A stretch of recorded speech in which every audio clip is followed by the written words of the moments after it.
my white friend, he was like, "See, the only reason black people are bigger and stronger than white people is because we bred them as slaves to be that way." I was like, "Oh, why didn't you do that to yourself?" Instead of getting a superpower to people who hate you. Alright, thank you. On him, everybody, with a brand new minute. He's got to do this job every week. Not easy at all debuting a new minute in front of the internet every week. How you been doing, man?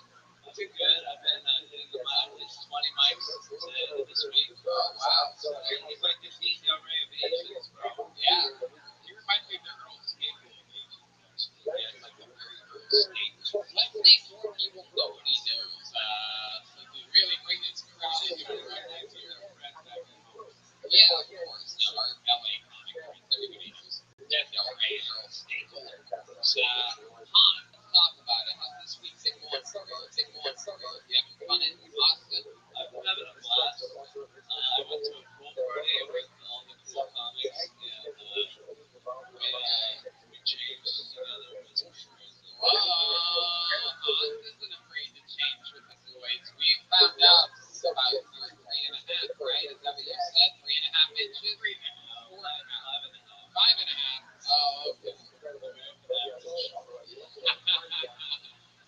Asian master. Yeah. Asian is supposed to be black cock. 5.5 inches. Holy shit. What's in your heart? We never really asked you about your love life. What kind of girls are you into? Are you into Asian girls? I find that a lot of Asian guys are into Asian girls. They're set in these balls quite often, and they just go with what they do. I mean, who isn't into Asian girls? They're like the best. Small, and they do what they tell them. They do what you tell them to do. Actually, we found out a lot about that. He's dating a girl right now, like a comedian. That's true. Yeah. I'm trying to pursue a comedian right now. How's it working out? Is it going good? Very terrible. I took her to a strip club.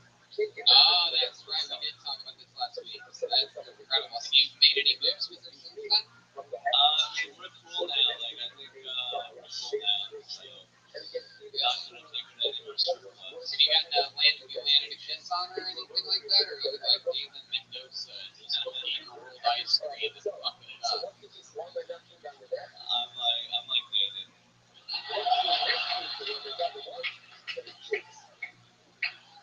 Have you ever been with a white girl before? Yeah. I mean, I used to date a white girl for 6 months. White girls are plentiful around America. Thank you, Mom. I had no idea. I just got here super recently. I was very excited to find that out. Those white girls are plentiful here. Happenstance would have it. That's very interesting. I love it. Guys, this is your first time seeing Han Kim, right? All Asians. It's amazing. There's an Asian with you on stage. I'm scared. No, it's a good thing. It's a good thing. This is one of the good ones, Paul. You gotta be nice to these fuckers, dude. Seriously. This is one of the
Isabella Charlton is here, everybody.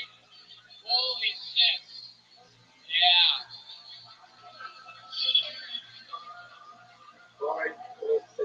Holy shit. What a magical episode of Bill Tony. First of all, Isabella, a great comedian. She was on the show last week. She's been on the show numerous times. Famously from England. That's a funny take on our fucking country. I cannot wait to hear to find out to see what she thinks of this hot tip situation. Isabella, first of all, remind us all, Isabella, are you currently single? Whoa, that's a good start. Okay, Isabella. Give Isabella the microphone. Isabella, what do you think about all this happening right now? I can't tell whether you have no idea what the fuck's going on or if you really think completed the hot tip spurt before you came out here. Kiss him, kiss him, kiss him. Right, right, kiss him. Kiss him, kiss him. Isabella, what's your situation? You ever kissed an Asian guy before? Have you ever kissed an Asian guy? Look, you're in America. Listen, you fucking grit. You're in America right now. You're gonna answer our question. Yeah, lock the fucking door. You have kissed an Asian guy, right? Yeah. Wait, we talked to you last week and you said you dated an Asian guy? I grew up in Hong Kong. I did it. I did a year ago. Oh, shit. Okay, so what do you think? Hans is a good-looking guy. I'm genuinely disgusted at him as a person. And he knows that. Why are you disgusted? By the way, take it from me, you can't say that any type of Asian person is disgusting anymore. I happen to know this for a fact. My grandmother called me and told me that I fucked up, so. What are you disgusted in, Isabella? Help us to understand what's going on right now. His behavior, I can't even think. I think that girl that was here should come up here. She keeps fucking her, bro. Oh shit, here she is! Wait.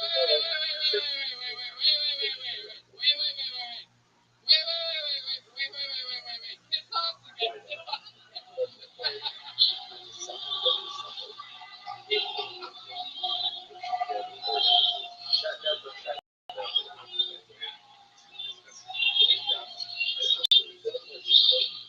Oh my god. What in the world is Hans going in for? Hans is destructive.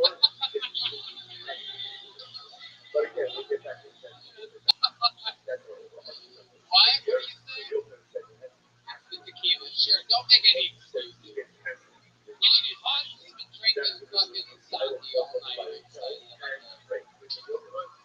Isabella, I mean, look at this. This is a pretty fucking good-looking chick coming up here and taking your dinner right from you.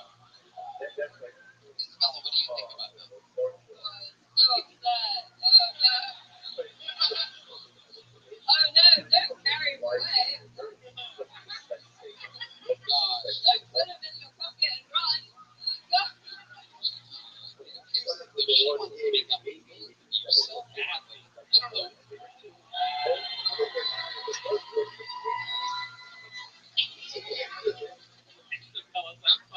I'll bet your red man gives you a spot on Thursday. I mean, Isabella, if you want a spot on Thursday, I want to show here on Wednesday. Oh, you can open up for Polly. You can do the next one show. I have COVID. Oh, she has COVID. I love it. What are you two? Isabella, come back over to Hans. Just stand on the other side of him. It's okay. You can't catch whatever she has just by standing close. She just gave me the middle finger. I wanted to put a condom on it. So that nothing spread. Hans is like, don't let him talk to you like that.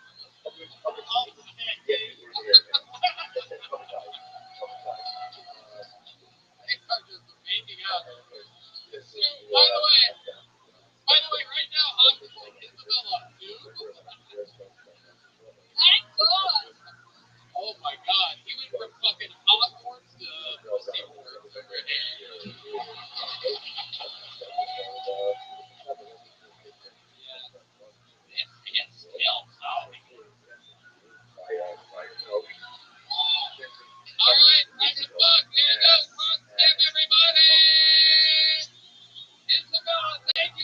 Isabella. Isabella, take one of those just for a souvenir. And here's 60 seconds uninterrupted from Isabella Charlton. Go ahead, do it. 60 seconds, Isabella. We're going into overtime here tonight. Hey guys, my dad's from India. Yeah, I know. I was white. I was one of those people couple. But yeah, it's super tough when your parents are brown and you're white, like especially when you were kids. Like that's such a double standard. Like if your mom was brown and you were white, people might think she's a nanny, terrible. But if your dad's brown and you were white, people think you're being kidnapped. People kept coming up and asking me if I was okay. I say no. My dad's an immigrant, moved from India to the UK, and his big thing was he didn't want his kids to be gay. Yeah, and my brother hated scary movies, roller coasters, color blue, football. So he thought my brother was gay, and I wanted my dad to love me, so I pretended to love scary movies, roller coasters, color blue. And my dad was like, "Fuck, gay." Hell yeah, Isabella Charlton. You were on last week. Hard to do a stat not expecting it like that out of nowhere, but we got through it. That's fun. I like that joke. I shortened it up a little bit. You know what I mean? Tighten it up. You don't think you need all those descriptors and just fucking pop it. That is funny. You try to impress your dad and you think you're gay instead of he's gay. It's always hard to find how to get there the fastest. But that's a good solid joke that you have. What's your writing process like? Like left pages, think about what they right now. It's your fucking Rob the Hunt's count, huh? You're off the hook for that? I mean, by the way, that girl's already pregnant with this baby. I've never seen anyone get pregnant from a French kiss before, but that was fucking. No, I don't want to say, because I didn't know he was legal, so. Well, we met at a strip club once, and he broke with the stripper, and I thought it was not okay. Well, I mean, you're being a general, so. It's no touching. Unless you agree to it, it's no touching. You're loving the world is touching, just so you know. Yeah, that's just like the rules. They have to say no touching, but I mean, this is, it depends on the type of touch. The yellow rose or the red rose? You were in a different strip club? It was the red rose? One of those guys. It was one of the red rose. Maybe actually was the red rose. Kaylee, are you close? Kaylee, are you close? Kaylee, come up here real quick. Here comes Kaylee from the red rose, the yellow rose, all the rose. Let's talk to her. Kaylee, sit on Josh's lap and talk to us for a second. Sit on Josh's lap. Yeah. Oh, shit. This is the second girl that got pregnant during tonight's show. Kaylee is currently, the baby's going to come out wearing glasses. It's going to be adorable. Kaylee, grab Josh's mic for a second here. She's saying that Isabella here, this British girl who's way too proper for the great states of America, is saying that there's no touching at the other rose whatsoever. What are your thoughts about that? There's absolutely no touching at any of this. Oh, okay. Well, boy, all right. Sorry, we were wrong, everyone. Honestly, it's like you pay a little bit more money, you get a little bit more, right? But you have to agree to it.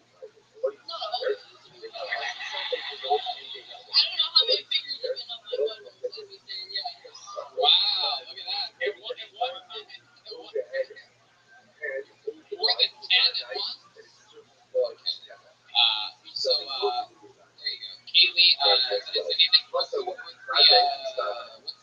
guys get away with? What's something, Okay, look, I've literally gotten my man voice out, been in the splits on the stage. They touched my butthole, I grabbed his hand. I was like, yo, bro, I'm gonna slit your fucking throat.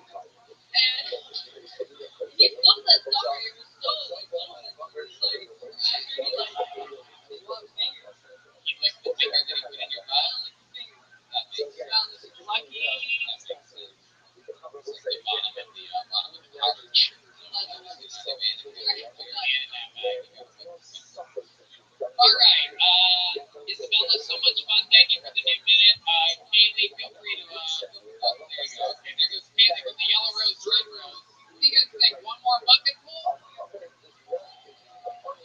did a 2-hour-long show. You guys really want to do one more?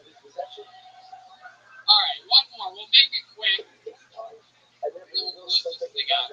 The final bucket of the night goes by the name of Jackson Abundez. Everybody, Jackson, here we go. Hello, everybody. Are you guys still having fun out there? Is this too long of a show? How we doing? Here he is. One more time for Jackson, everybody.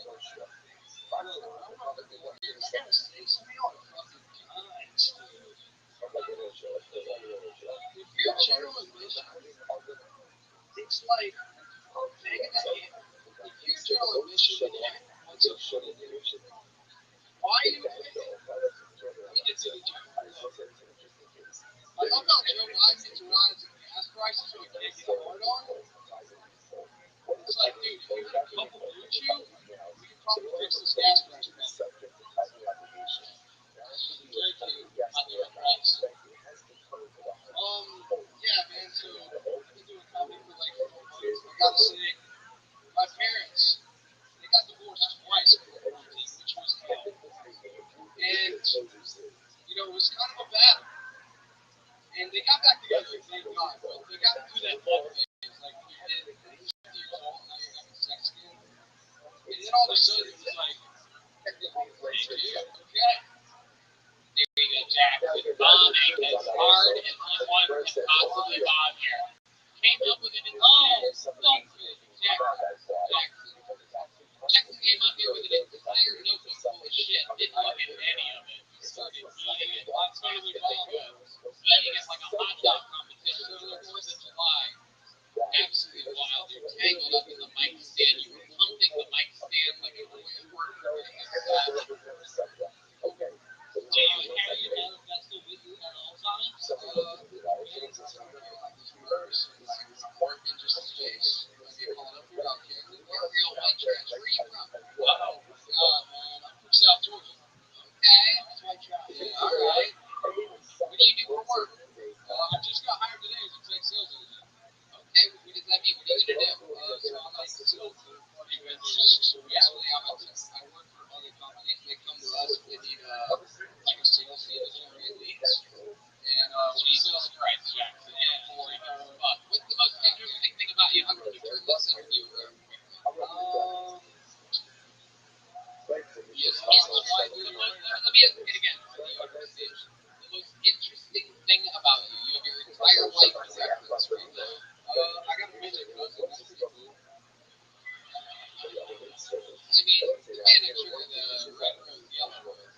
Oh, shit. Yeah, he was on the show last week featuring heavily. Basically, I have a music cousin, too. That makes sense. Yeah. What else about you? Are you good at anything? You know, I'm pretty good at my walking.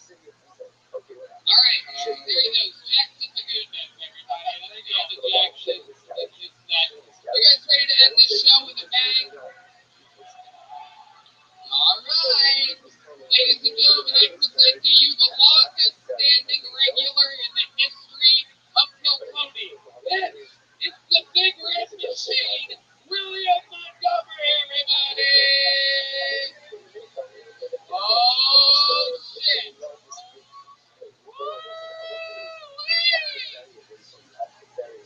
Call the people one more time for your final comedian of the night, William Montgomery.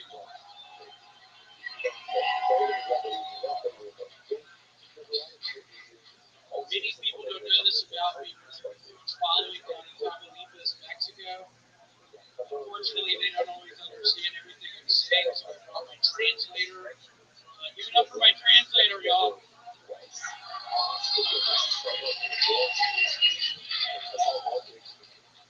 Interpret, yeah, he ain't gonna change it up. We didn't agree to say that. What's the deal with Senator Ishmael Garcia Cabeza de Vaca? That dude knows how to eat some tacos. It's like, come on, Ishmael, where are you from? Tamaulipas or Brownsville? ¿Qué pedo con el senador Ismael García Cabeza de Vaca? Ese güey sabe comer tacos, ¿que no? ¿Qué onda, Ismael? ¿De dónde eres? ¿De Tamaulipas o de Brownsville?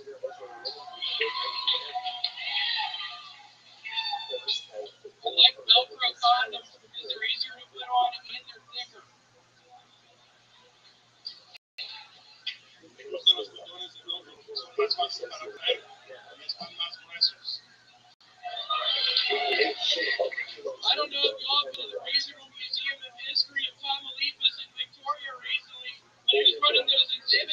TV Armin. No sé si has ido a cruzar el canal de historia de la viejas y Victoria recientemente, pero ¿quién se está encargando de esas exposiciones?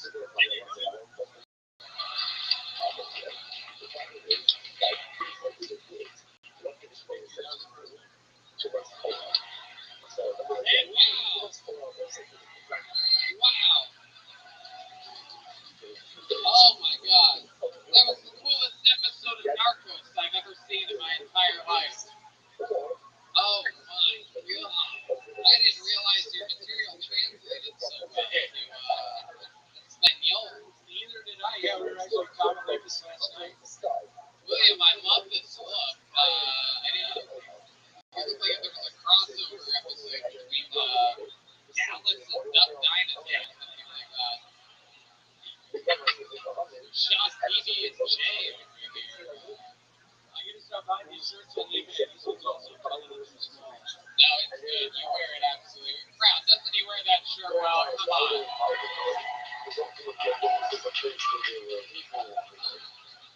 Come on. Want to make out with a girl with extra hard nipples? Huh? No, I'm kidding. William. I'm kidding. That's not what this show is. William, how's it going? You look fucking fantastic. You got a new. It's been a few months now. You've lived in Texas. You got a new hat. I do, yeah. I went to LA Fitness for the first time in 5 years today. Wow. It's fucking killing me moving my arms. It's a real segue. I asked about the hack. He talks about going to the gym today. My arms were killing me. I was on the Stairmaster for 15 minutes. Wow, yeah, your arms must be exhausted from the Stairmaster. Absolutely crazy. I was working on a joke when I was on the Stairmaster. Yeah. I love it. How long were you on the Stairmaster? 15 minutes. And then what'd you do? Something with the 20-pound weight. I sort of just lifted it around. And some fucking old piece of shit came up to me. He was like, yeah, I think there's like a 40 pound one over there. And I was like, okay. Oh, So I said that. you think he was telling you to like lift more weight? Correct. So Oh, shit. Total piece of shit. wow, he came up to you at the gym and said that? I did. The little bitch thing next to me. And this was your first time at the gym in 5 years, you said, huh? I love it. Did you do a single sit-up? It really doesn't look like it. I tried. I couldn't. Yeah, this is bad. Yeah, it looks like you did squats with your belly. You're gonna get those two brothers. What the fuck did you just say? I don't even get that. Yeah. I don't even understand. I don't think anybody knows. What did you say exactly? There you go. That's a good podcast. You're right there. Yeah, I wasn't good at that. What? The Duke brothers. Two brothers? My God. Oh, okay, yeah. Yeah, no, that's before my time. There's a 10-year age gap between me and Rothschild'S. That's part of it. But I got the Dallas reference, right? Close enough. Okay, so you're dressed like that. You think it's going to be, did you get a lot of mosquito bites? You're very itchy right now. No, my arms are really killing me. I'm not kidding. Really? I'm taking Abraxane. My arms is stupid. Oh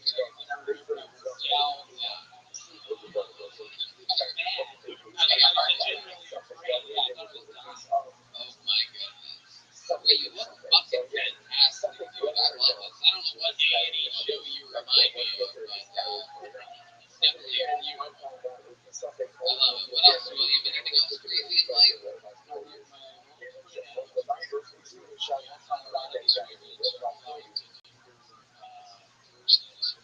How long have you been on the show, William? Holly, William has been writing a brand new minute in front of the entire internet for 2.5 years every single week. What do you think about that? You know, you've been Holly was raised at the comedy store.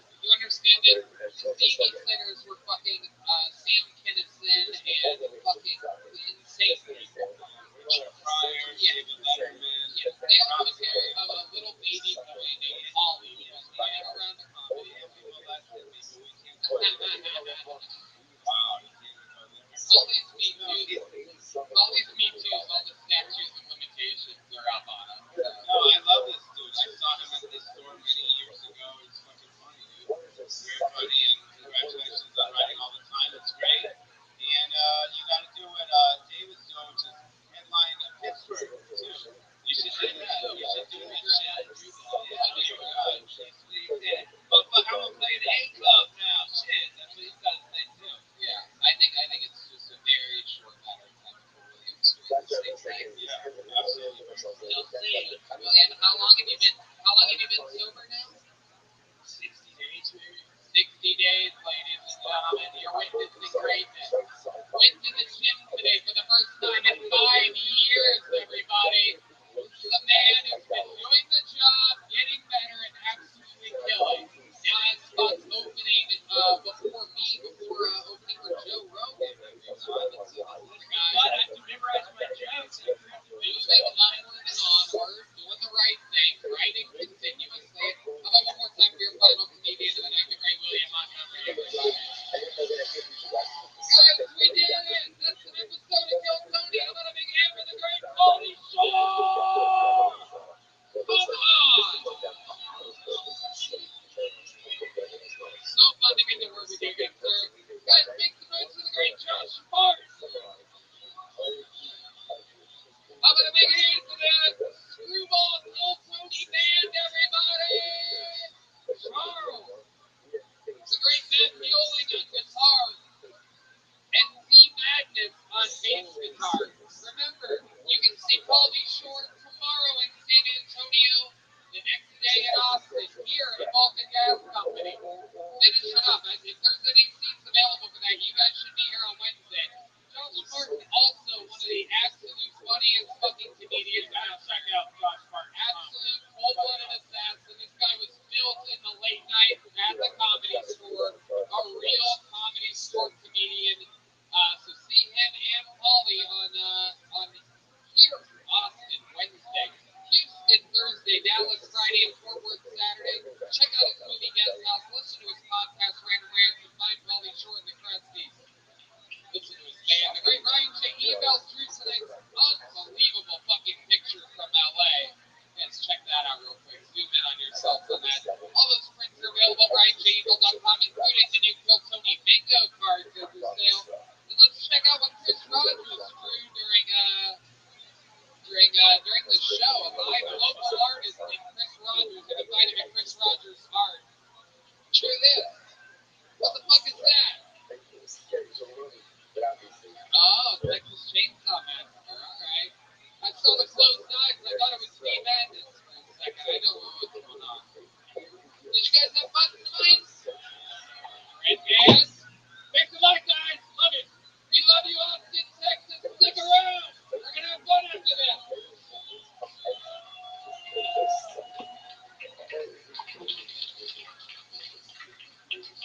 He was a women's shave in California. It was wild. Good to be back here.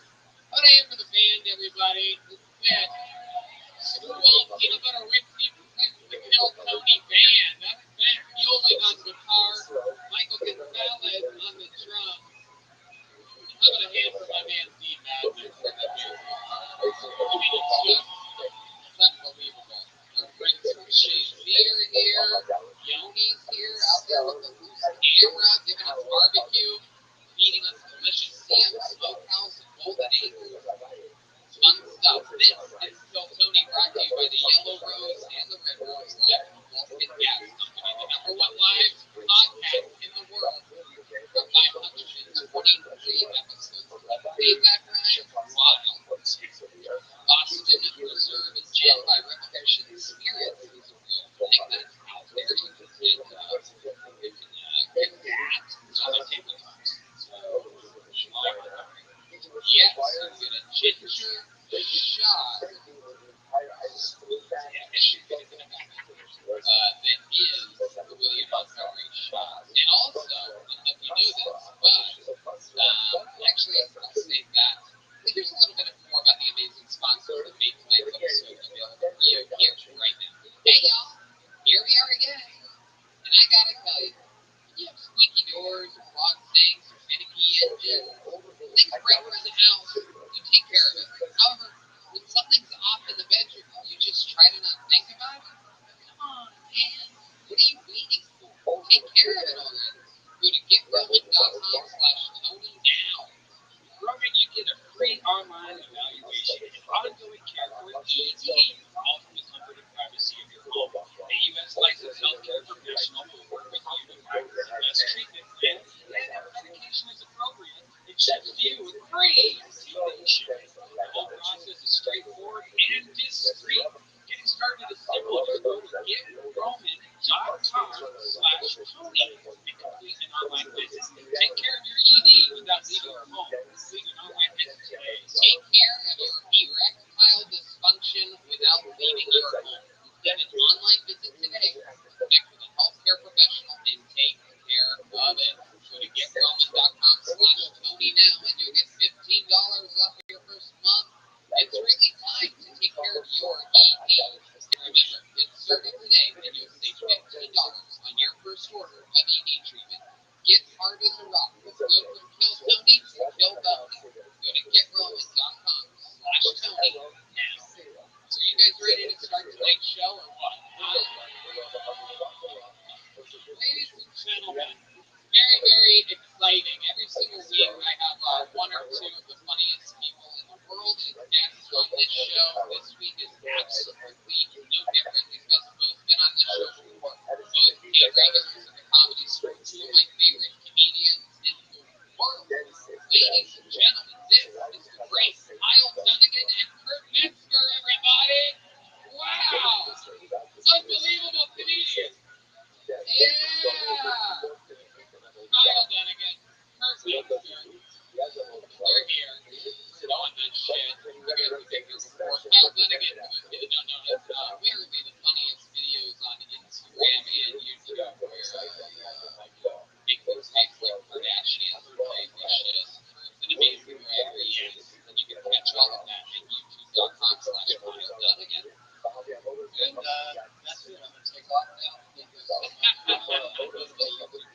he also has a tour coming up, KyleDunniganComedy.com. Great Kurt Metzger is here, ladies and gentlemen. He's a writer. He's a writer for Kyle Dunnigan's YouTube. And it's absolutely hilarious. And I told Kyle this earlier, but he's one of like 3 people that make me laugh on those videos. So, Shane Gillis and Tim Dillon. Yeah, and good company.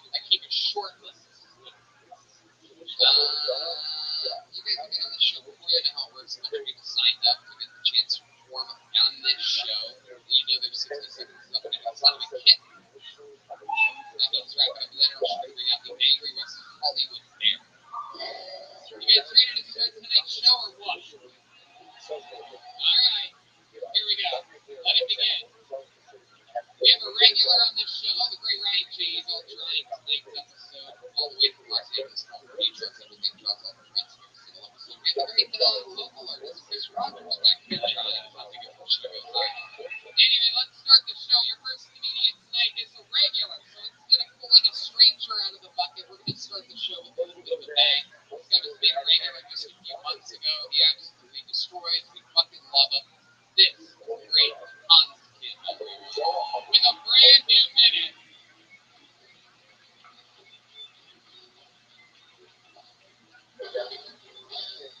What's up, guys? I used to have sex today. That's just like having sex, doesn't it? I used to have sex with this girl. She was really into yoga and dance, and she was sex. I was like, do you enjoy breathing or not? Watch me video. I don't understand sober people. You're just gonna rely on your day to make you happy.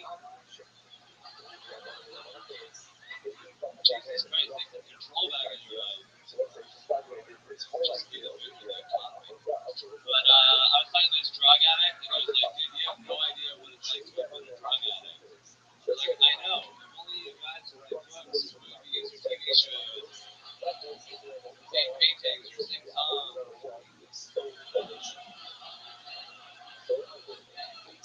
Talk about it too much party.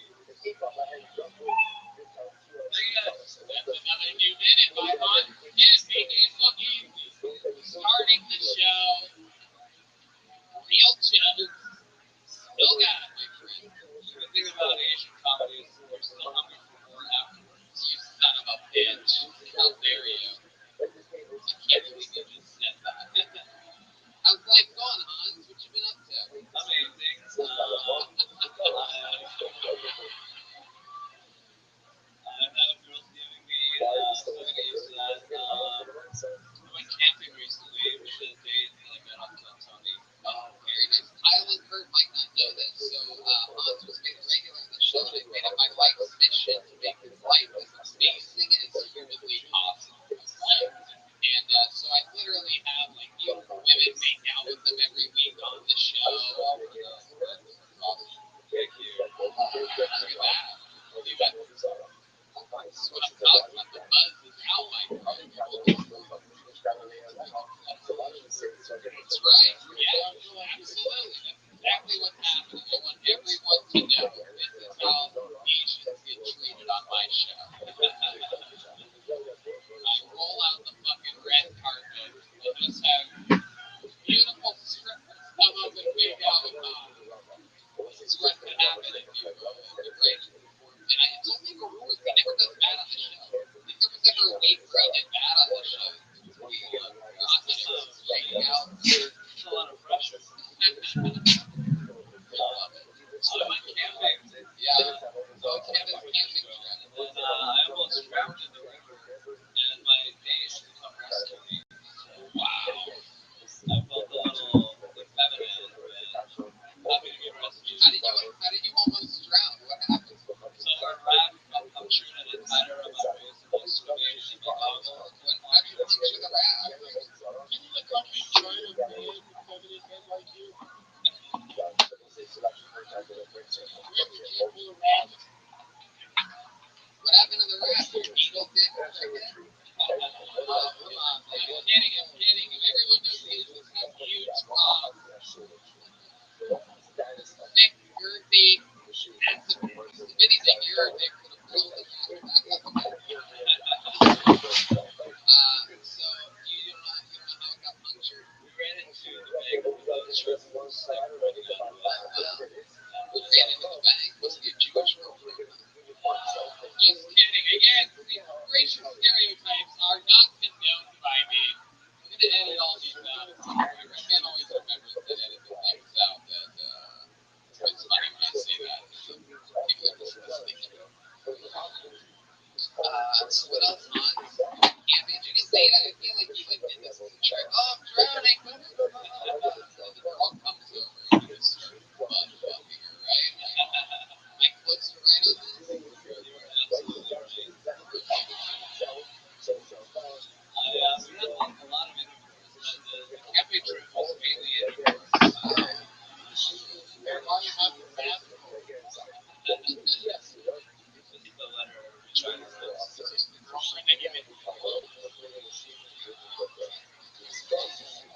It's the same girlfriend you were dating for a couple weeks ago. Yeah, but she, after the trip, she didn't want to date me anymore. What did she say exactly? She said I wasn't emotionally mature enough. Because you don't know, Hans is autistic. It takes people a few months to realize Hans is autistic, but he really is. He's just a savant. He's good at picking up things, right? You play any instruments? I play guitar. Are you serious? Really? Pretty good at it. Really? Shut the fuck up. Matt, would you let... Whoa! Oh, shit. Oh, shit.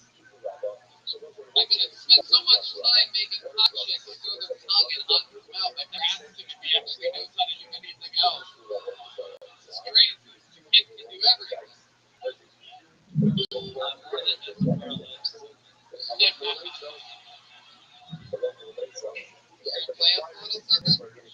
Alright, here he is, ladies and gentlemen. This is Hans Schultz. I feel like he's the truth of life. I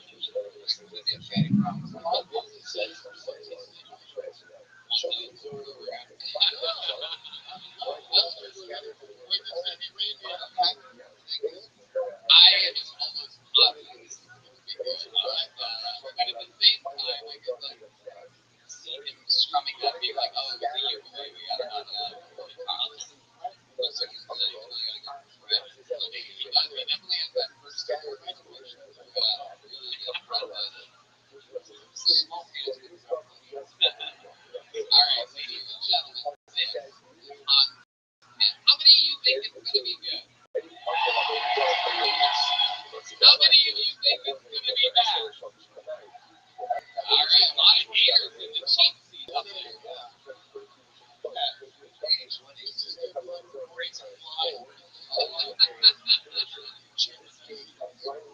All right, Marty McFly, ladies and gentlemen, this is Hans.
like not so pretty today, and like, you know. We're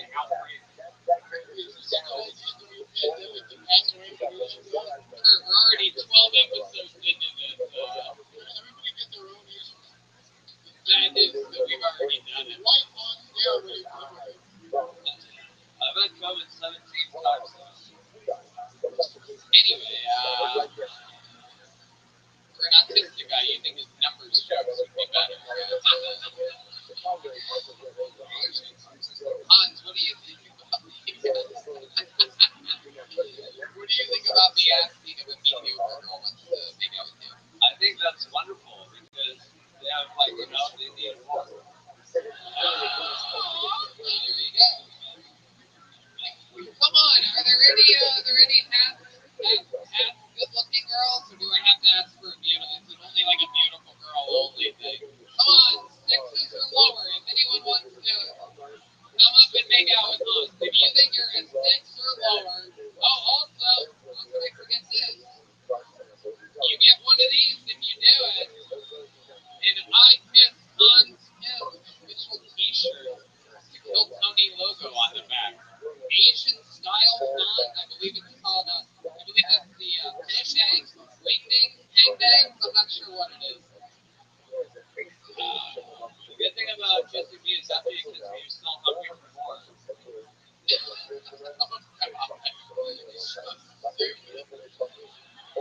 Unbelievable. I love it. A callback to something that didn't work the first time. I love it. Very rarely do you see that in comedy where people go back to it. Oh, can I also just say, I forgot to say, but during your rendition of Creep, I noticed a couple of, like, the tough guy fans in the audience, like this undercover cop at the edge here talking to Hulk Hogan's ex-wife. Did you see this guy? Not paying attention to the show at all. Still has no idea what I'm talking about. But anyway, he was literally crying during your rendition of Creep. It was unbelievably hilarious. Hopefully he listens to this podcast in a couple weeks when it comes out and hears everything that I just said about it. Literally still responsible. Serial killer. Like a still remember doing there. Trying to put together the bingo card out. Alright, is anyone making out with Hans? I don't think it's happening. I don't think I deserve it. Hans, here you go. Take your shirt, dude. Thank you. Ironically, the first week that you don't have a girlfriend, no one wants to come out and make out with you.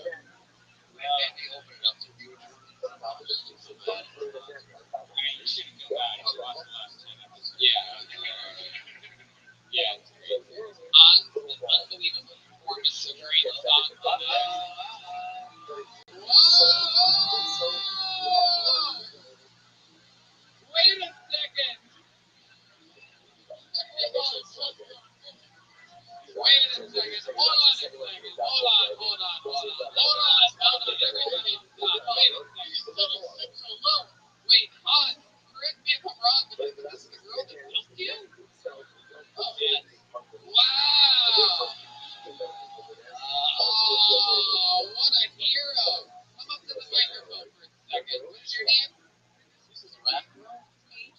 Age. Okay. And you were dating Munson for how long would you say? Wow.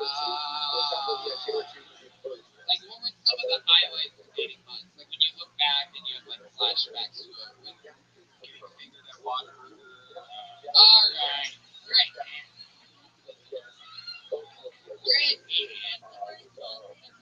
What's that? What? All right. What else? The weird Auschwitz that we went to, where he did not want us to group. River exploration one time. Jesus Christ. Awesome. That's sad that you don't know. Playing with dad. What made you finally put the kibosh on flipping Hans this week? I was at a divorce finalized, and I don't want to date if I'm not. What about finalized? You just had a what? A divorce finalized. Oh, shit. Look at that. Fucking, what do they call that? The rebound. Oh, wow. The rare Asian rebound.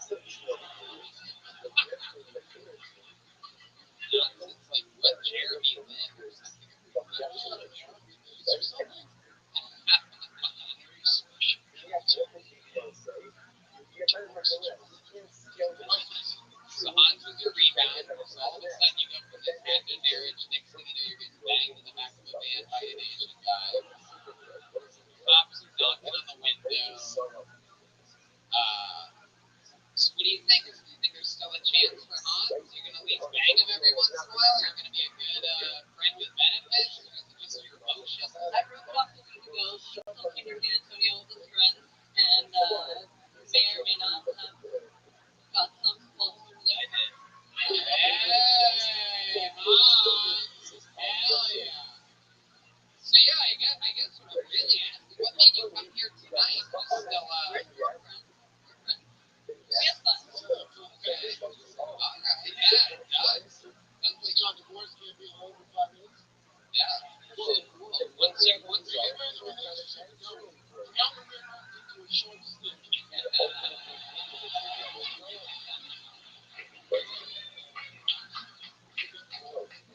pretty hot. It was. Hans is famously a good kisser. Everybody says that it's incredible. He's got a very special tongue. Is that true? Does he ever perform oral sex on you? Wow. Did he do anything different that how does he do it? If you had to describe the way Hans Legitimately the best person in this planet. wow. That's incredible. That's incredible. Let me ask you this. Are you hungry for more time? When he eats your pussy, does he use chopsticks? Oh, come on, man. Come on, man. Is he ever trying to put it in one of those boxes with a metal wire on top? Come on. I want to take it home. No, but I did think the soy sauce was weird. Oh, you son of a bitch. I never knew it like that. I plan to go up after a amazing steak to hang you. It's all my whole life. But, yeah, no, this is also ridiculous. You're actually right. I'm going to get him over. Ladies and gentlemen, Hans Kemp and his ex-girlfriend, Paige. No, you're right. I took up a whole romantic comedy worth of time. I can only play guitar and then the girl romance.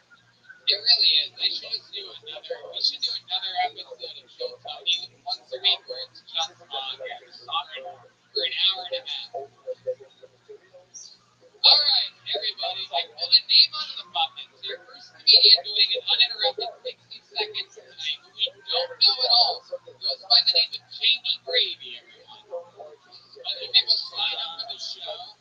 Could be you. It could be somebody's first time. It could be a local legend. You never know what's going to happen at this party. Here comes Jamie Gravy, everyone. Here on Kill Tony, live in Austin, Texas. Hell yeah.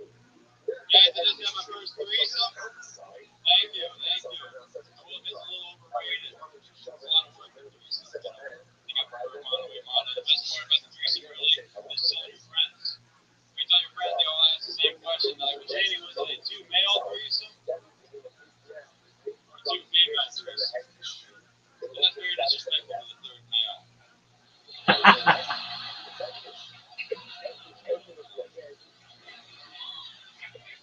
It's three dudes fucking. That's what it is. I'm straight, actually. I'm not bragging about fucking all these sluts and shit. But look, here's the thing. I'm an ally with the LGBT. I am. But it's getting to their head a little bit.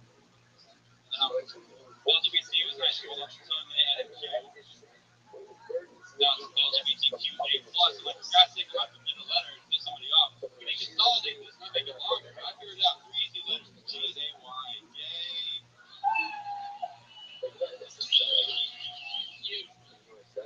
Jamie Gravy has arrived in the Kill Tony universe. How's it going? Welcome. I appreciate it. How long have you been doing stand-up? Going on 6 years. Awesome. Where at? All of it here in Texas? Yeah, mainly I started in Dallas, so that's where I'm at. Very cool. We're here now, baby. Oh yeah. How long have you lived in Austin? A week. Yeah. Welcome. Hell yeah. They have HEB. They have HEB up in Dallas. Oh, they got HEB. Heck yeah. So you're just changing locations. Yeah, pretty much. It's the same. Absolutely. Slightly more. What do you like about Austin that doesn't have a not happening? Yeah, I don't know. I think just the artistic trying new shit, experimenting. You're a great comedian. You look like the kind of guy that can freestyle rap. I don't know if you can or I not. wish I could, but Looks like you can. I'm way too white for the category. It seems like, but I mean, it seems like you would be one of those way too white rappers. You know what I mean? It seems like every rap would start with, well, look, but anyway. Yeah, maybe like a bar. I can't even match the first one.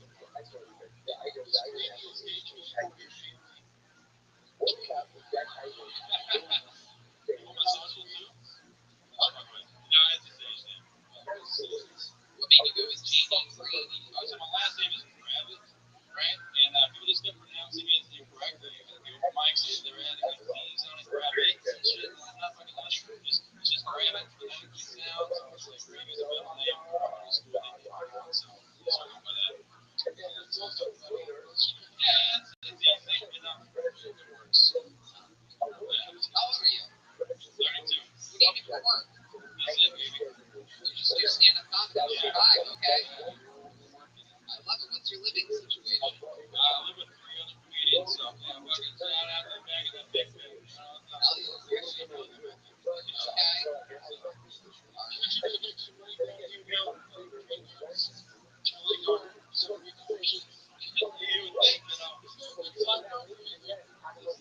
Not a lot of tips in the jar on that. What's a fun fact about your life that would surprise us, Jamie Gravy? I've been arrested in rehab. Whoa, let's talk about it. See, I was robbing houses when I was 18, so that was cool. Don't do that. And, you're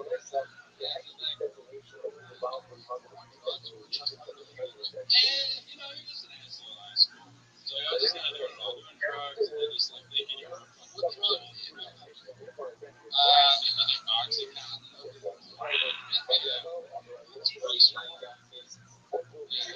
How deep did you go down the addiction? I never shot up. But it was back in the day when you could break it up and still snort them, but now they changed it. It's a whole.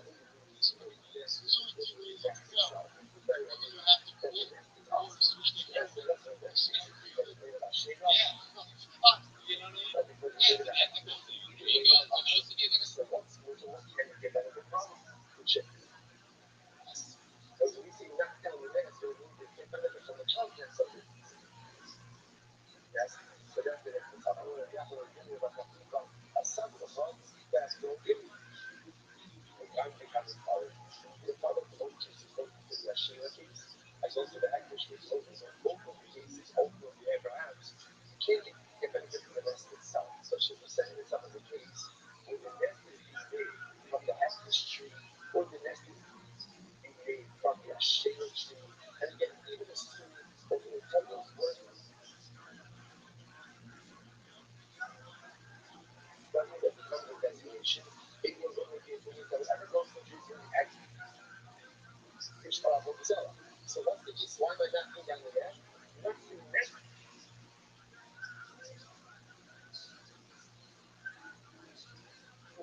that halfway between an oxy heroin addiction. We hear our listeners are slow down. Our senior bottom of the barrel correspondent. Your Mr. on the scene. So we have somebody here deep in an oxy.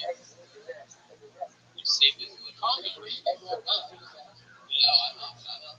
You're right. That's right. Absolutely. What's your favorite thing that you've done in your comedy career? Coolest gig that you've had? Coolest. I know last night at the BMAs, Conor McGregor tried to attack you on the wall. Yeah, it looked like water gun. Just like the picture, you couldn't get one. Yeah.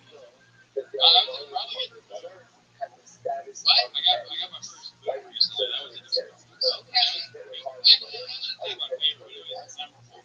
Yeah, what happened? What part of the joke was it? It wasn't even I don't know what it was. It was just accumulation of things going. I was going all right. I don't know if I've been in fucking three of this fucking started or stopped the shit.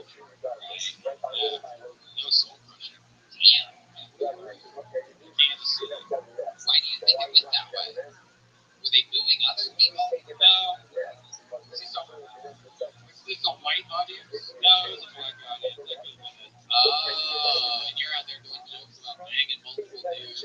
Yeah, the whole thing. They don't like that shit. It's a bunch of different letters and shit. They don't fuck with all of it. It's the whole thing. They don't like that.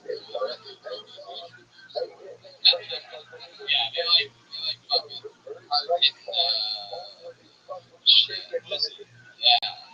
What did you say, motherfucker? I'm better than booze. No, black room make you better than just booze.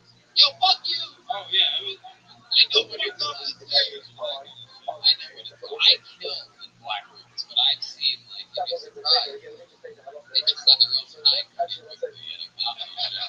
Black comedians have trouble in a lot of black rooms. That's a weird thing. You know,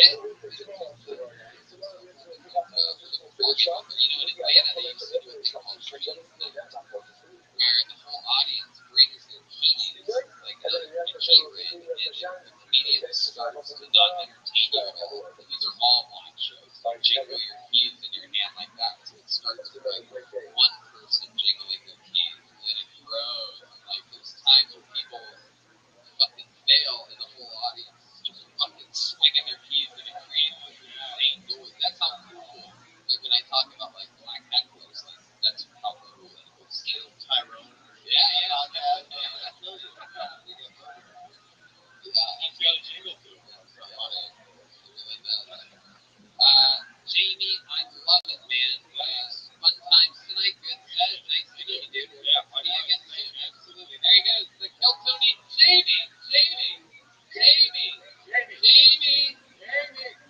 Jamie. Son of a fucking bitch. Fuck him.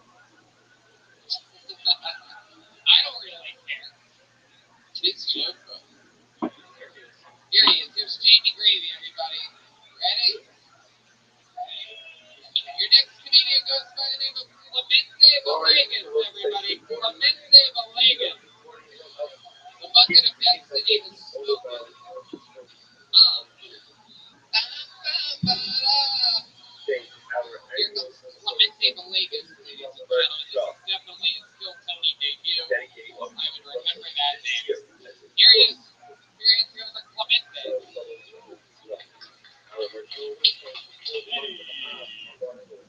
Tell by looking at it, but I am mixed. White mother, Mexican father. There's a lot of people out there I know because I look like an evil Mario brother. I did it. I did the best of both worlds. You know, being mixed, I'm white, so I got to go to summer camp a lot as a kid. You know, but I'm brown, so sometimes it was immigration camp. But I'm brown, so I work really hard. You know, but I'm white, so I'm mad myself for stealing jobs. My name's Clemente, very Mexican sounding name. You know, I sound like a Mexican explorer. But I'm white, folks. We're trying to stop Mexicans from exploring. It's a lot. It's tough. I am dating a black woman. First guy she dated outside of her race. She flashed like that because the joke's on her. I have a black guy's credit score.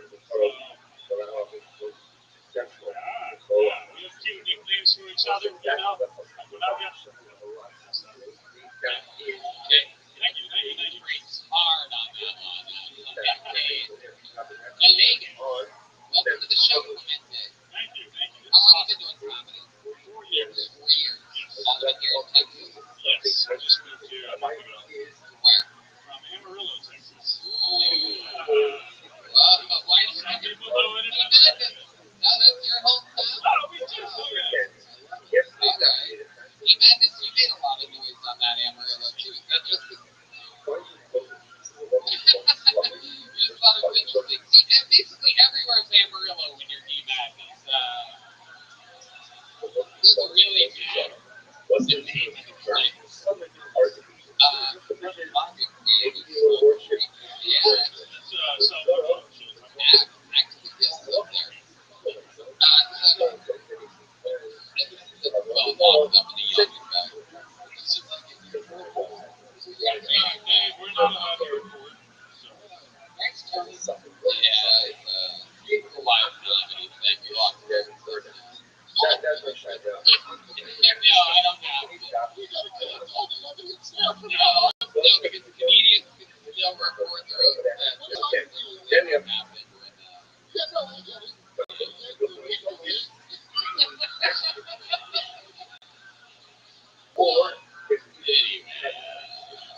So, Clemente, let's find out more about you. What the fuck? What do you do for work? I work at a bank. Okay, what do you do at the bank? Just like open accounts. I just got the job, so I just started training. I was thinking of using a drive for free. Can I help you with the bank? Yeah. That is true. They tried to break into me, but Chase wasn't long as good. I've never bailed now. Chase didn't hire me, so. Happy State. Can I say that? Okay. Yeah, there you go. There's a lot of editor in the back. Just chopping the film and reattaching it. Cut that. Shit. I love it. Clemente, what's your living situation? You moved out of the house with the whole family and everything, and now you live by yourself for the first time in your life? Well, I never left the hometown, so technically that's true. But just me and my girlfriend got a place. Oh, okay. This month. Yes, I'm actually, exactly like a month ago. How long you been with this girl? 2 years. What does she do? She is a server at the Fairmont. Sounds like a fancy place. Why do you keep naming all the businesses here? I don't know. I should stop. Is there anyone else you want to box on the show? My social is... Clemente, you have any special skills or talents other than stand-up comedy? Is she like the kind of guy that knows how to fuck a boat or something like that? You take people out on condom rides or anything like that? You're so perfectly half Mexican and half white that you are Italian, by the way.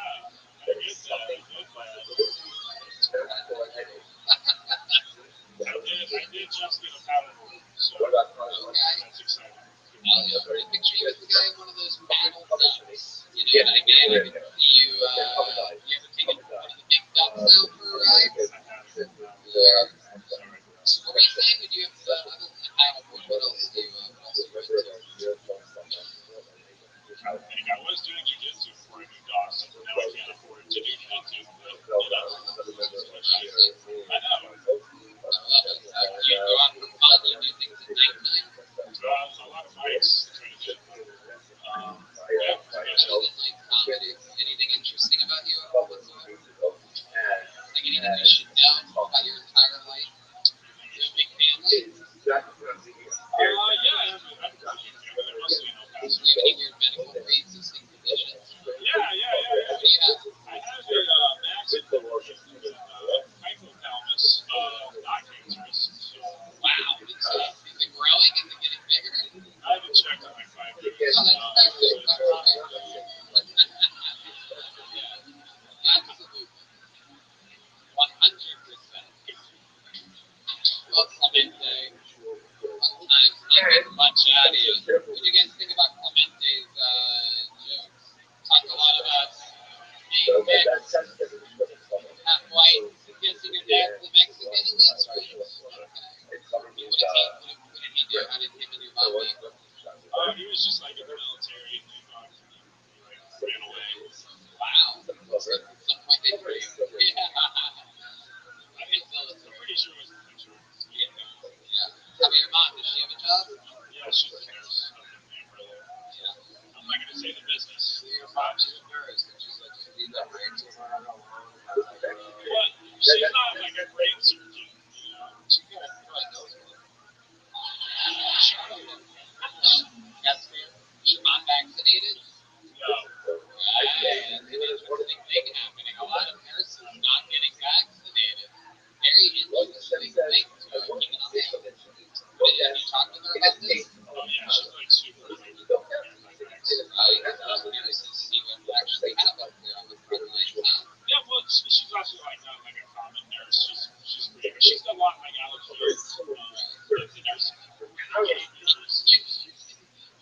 tried so many girls, they're not coming anymore. But honestly, yeah, you really don't. A lot of them are simply not working right now. It's crazy times. Again, I just spent the weekend in LA, and that place was wow. It was really wild. It was amazing. I don't know. You guys still live there, right? Yeah. So that all seems normal, and it's really crazy. You don't leave your house. Oh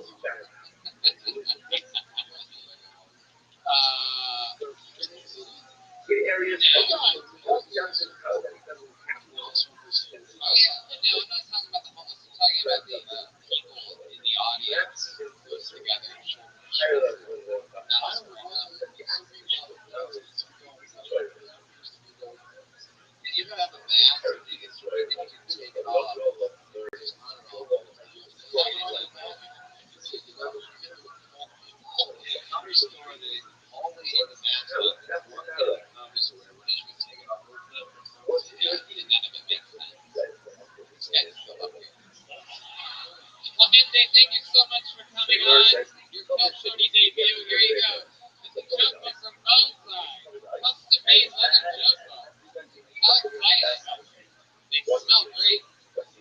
Adrian Cavazzo is a local artist, makes real leather and makes those. Your next comedian is William Ray, everybody. 60 seconds for William Ray. Check that out. Cool, right? Real. Great joke book. Oh, I love this. Sing it, Kyle. You got this.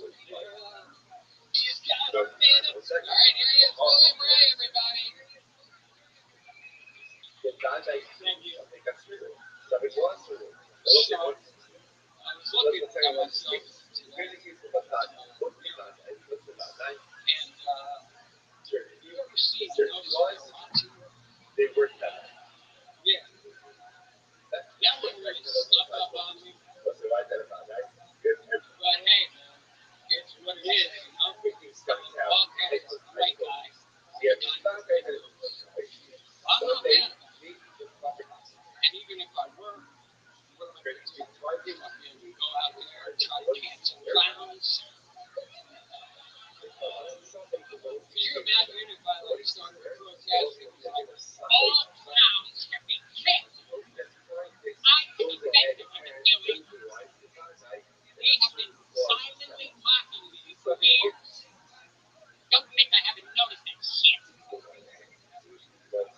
If I went through with that, though, I'm not saying it would work, but it certainly wouldn't help the clown's case that the most famous member of their entire tribe raped and murdered a was. William Ray, everybody. Closing with confidence. I love it. This looks like a guy that has, up until this point, exclusively only performed at prison. Like a reverse Wilson Bridges. Like Jimmy Reedy's oxymoron. If I went through with that, though, can you imagine if I started a protest and was like, all clowns can be white guy. I'm not mad about it. And even if I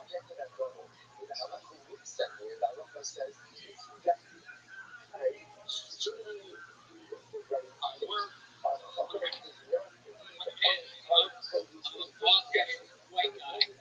Here's William Ray, everybody. Thank you.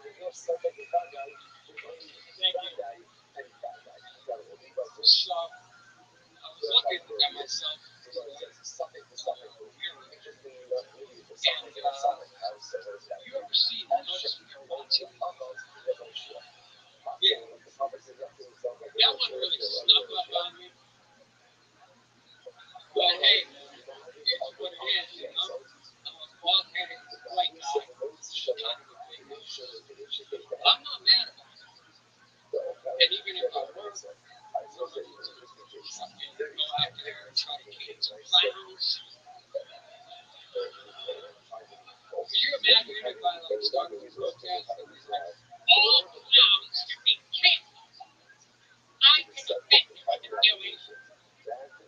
They have been silently mocking me for years. Don't think I haven't noticed that shit. If I went through with that, though, I'm not saying it would work, but it certainly wouldn't help the clown's case as the most famous member of their entire tribe raped and murdered much of their boys. William Ray, everybody. Closing with confidence. I love it. This looks like a guy that has, up until this point, exclusively only performed at prisons. It's like a reverse Folsom prison. Like Jimmy Reeves Watson. It is. You are a character, man. You're like Stone Cold Steve's Austin. William, were you on one of the shows when we first got here? I feel like I sort of remember you. Or maybe you're the guy that's been hiding under my bed since I was a kid. Yeah, I was at the other place. I played with the next guitar. Wow. You look like every kiss drawing ever. You can just use those like headshots. Like, hey, all just use like clowns. Yeah, I was waiting for you to clowns on this channel. Yeah. You do clown shit or something? Like the whole time I was waiting for you to be like, this is why I have this, and like put on a red nose. No, I just don't care. Ominous kids and clowns? Yeah, it's wild. This guy's built like me, but he's got the head of a fucking criminal. Incredible. Now it's the car store to be scared. It's not going to change. I heard it from the National Watch very much. This one would always be like him. He didn't have a good team to struggle. Yeah, but it just What do you do for work, William Ray? Hardwood floor specialist, absolutely. And he also plays the organ and haunted houses. You can catch us every day playing the organ in every haunted house. You have like one suit that you have just in case you ever need to have a suit? You don't even own a suit? If you had to dress up, if someone's like, William, I know this is crazy, I've never been to anything I work with you before, but we have this big dinner at the bar. I need to take you. We got to dress up as good as we can. What would you wear? I would go by. Wow. Where would you go? Do you even know where you would go? I have to look it up.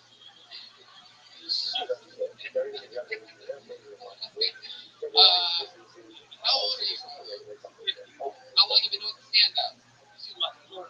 Wow, I love that. I want to hammer this guy. The balls on this guy. What made you want to start stand-up now at this part of your life? What happened? I gotta be honest.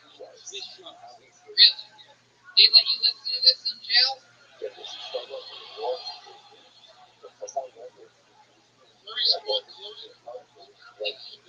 you been to jail? Are the Ryan's things right about all of this?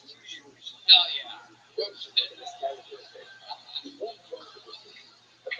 it for? What'd you do? It seems like you must have headed somebody that doesn't just look at you petty murder, you know. Something with a weapon, right? Armed or something. My first choice was solid.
2. Wow, Reservoir Dogs, new movie out in theaters. Yeah, that's the song of the year is Cult of Personality. And you're out there. What do you look like then? Not the same haircut, am I correct? No, I have like Anthony Kiedis. Yeah, what? Anthony Kiedis. Oh, okay. Hell yeah, dude. Fuck yeah. What were you doing for work back then? You were working at a guitar shop or something like that? No, I was just reaching off my Oh, okay. Living that Hans Kim lifestyle out there. Love it. All right, so you're at the Denny's, and then what happens? Next day, I'm sorry, sir, we're out of boots over Miami. Okay, then what happens? You're at the Denny's. The kid, he was my friend. We were together since then. He was real tough. And then he changed. Just being an idiot. You're friendless. Yeah. And I'm going to tell you, I'm sure I was trying to get girls. And at the Denny's. Yeah, you're still in the Denny's. All right. Yeah. Are you at a table? You're in a booth? Yeah. Sitting across from your friend. Now, just let us know what types of asshole things were you doing? Yelling at other tables? Yeah, all that real loud. And you're like, dude, I'm trying to bitches, man. I got my rock and roll hair. It's 1992. Let's have some fun. You doing drugs at the time? Okay, just drunk. Right. Yeah, just drinking. Yeah. Okay. So he's acting a fool, and then what happens? What up, baby? You can ask taking names. What's good in your neck of the woods?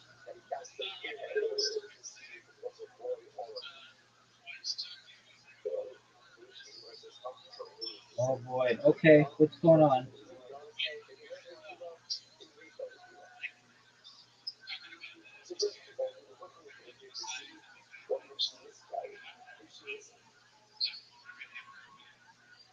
Yeah.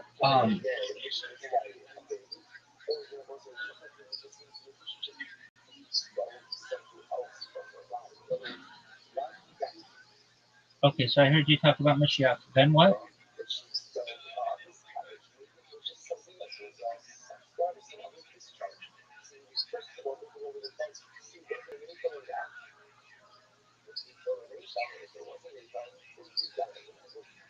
Yeah, it still hasn't been done publicly, and it can't even really be necessarily done until we know the exact location of um the Beit Hamikdash, the third temple.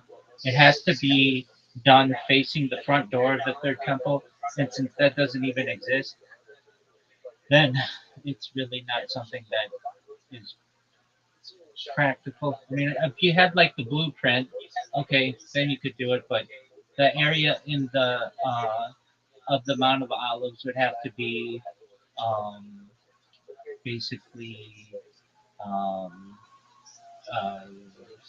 what's the word for which I'm looking? Um, Purified, and then also ensure that it's done in the right location, meaning orientation. There would, I mean, there would be like a big tire um, full of like different types of wood, including like cedar wood. I mean, that all would be on video. You couldn't just do this like secretly. And then on top of that, then from there you'd have Cohens, who would be splashing water on people. Like that would be a public event. People would know about that.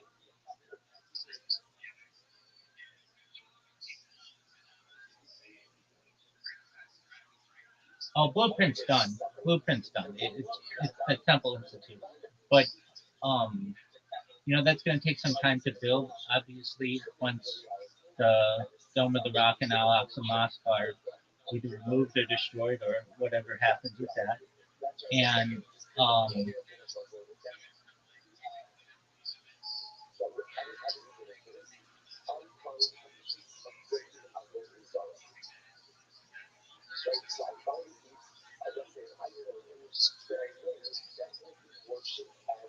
yeah, this is an excellent question. So the prophecy can be very vague, and I mean, we believe that prophecy essentially ceased at the end of the Second Temple period. Um, I can tell you, I've asked about it. I asked rabbinical colleagues about it, and I remember them saying there's going to be a very big war, and exactly. And this was years ago. This is like maybe 6 or 7 years ago that I remember that. And then I also recall um, like some different cities that were mentioned that would be perhaps targeted. I mean, it's really not a secret anymore, the Greater Israel Plan. And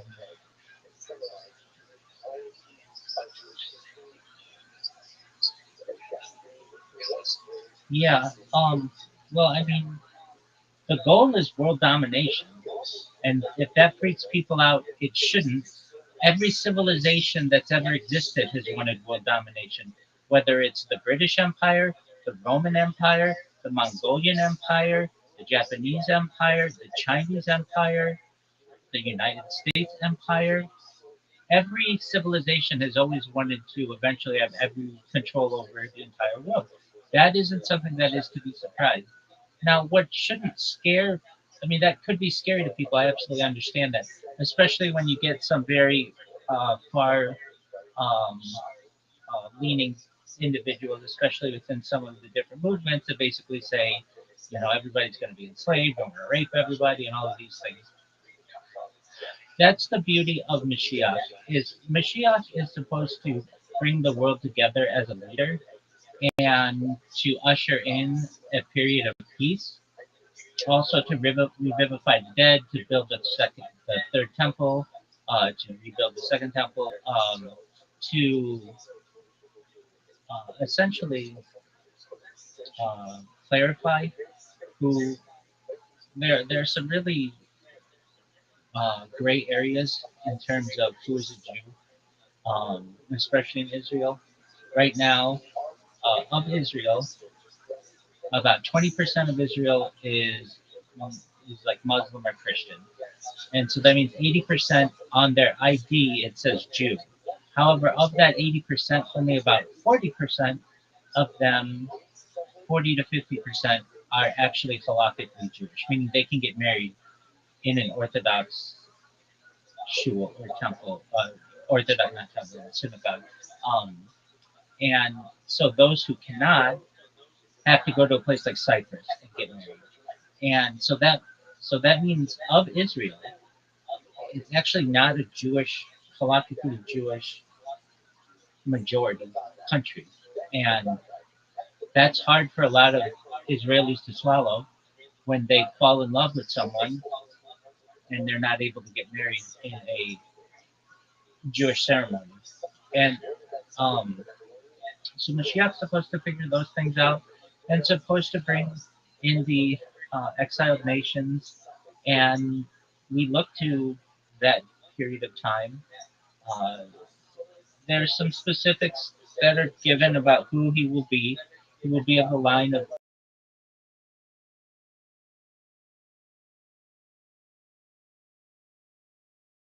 be like a demigod or and he'll be a real person, but an incredibly intelligent, an excellent leader, um, well versed in Holocaust Jewish law. Um, and when he emerges, the whole world is supposed to know. So someone like people throw out names like Benjamin Netanyahu does not qualify. He's not an Orthodox leader. He's not a rabbi. Uh, Donald Trump, again, not even Jewish.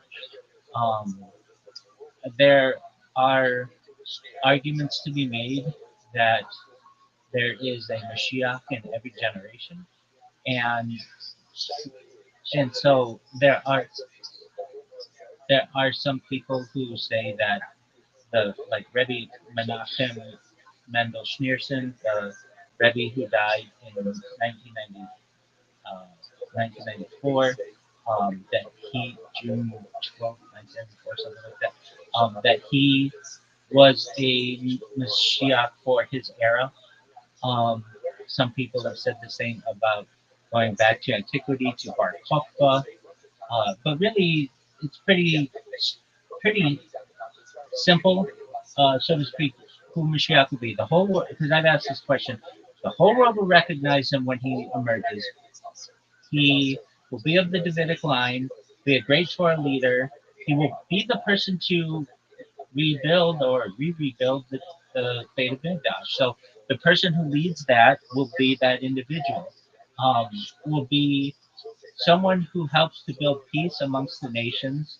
Will be a huge advocate for peace, and that person has not emerged yet.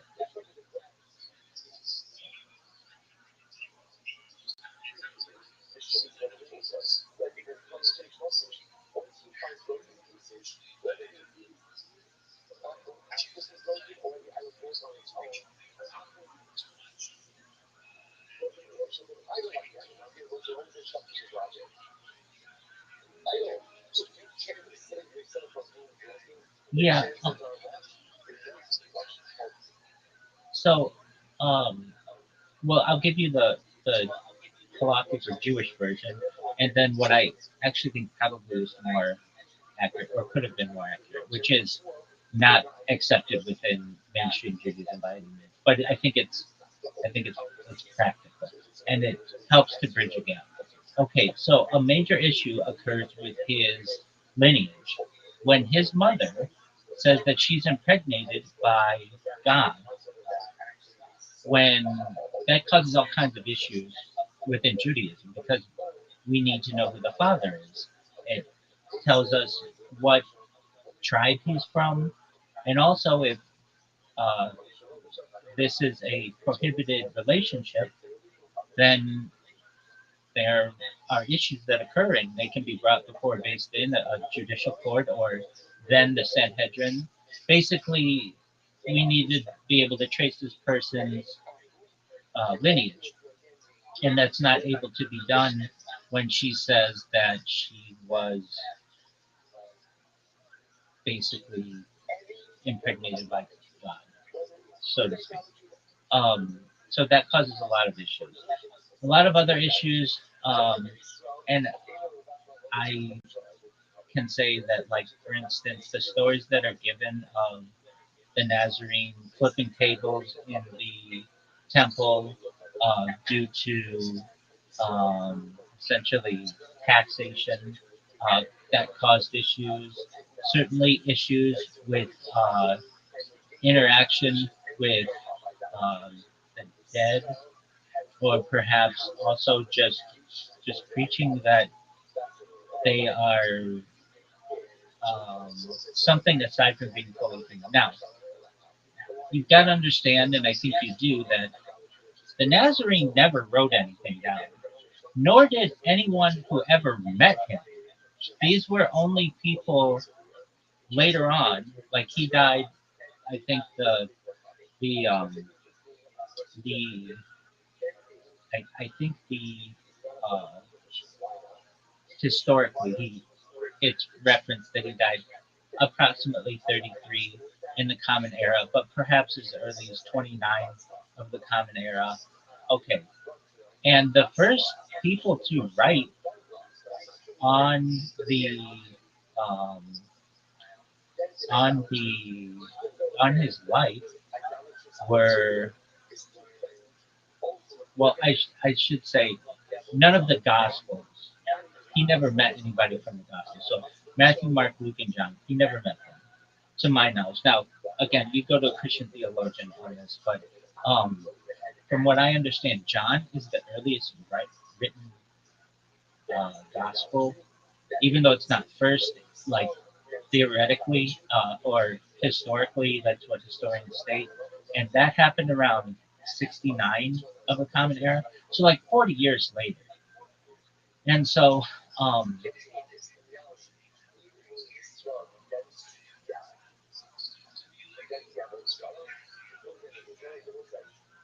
uh, well, well, there's an, I mean, there are arguments to be made that he never existed. I'm not saying that those are true. I'm just saying that those are some arguments that are made.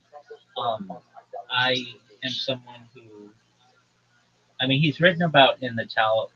At least there are references of um, perhaps someone like him in our ancient writings. However, it's not specific, so there could have been other people with his name. Um, I can say that the idea that he uh, said that he was the Son of God and said that he was uh, God incarnate and all of that stuff that happens within Christianity, he never said any of that stuff. Or I shouldn't say, we don't have a direct writing of him saying that stuff. That's people later on, and then even like editing in the Nice Council of Nicaea, like 200 or 300 years later. So basically, a lot of the texts have been altered. Now, well, yeah. Um,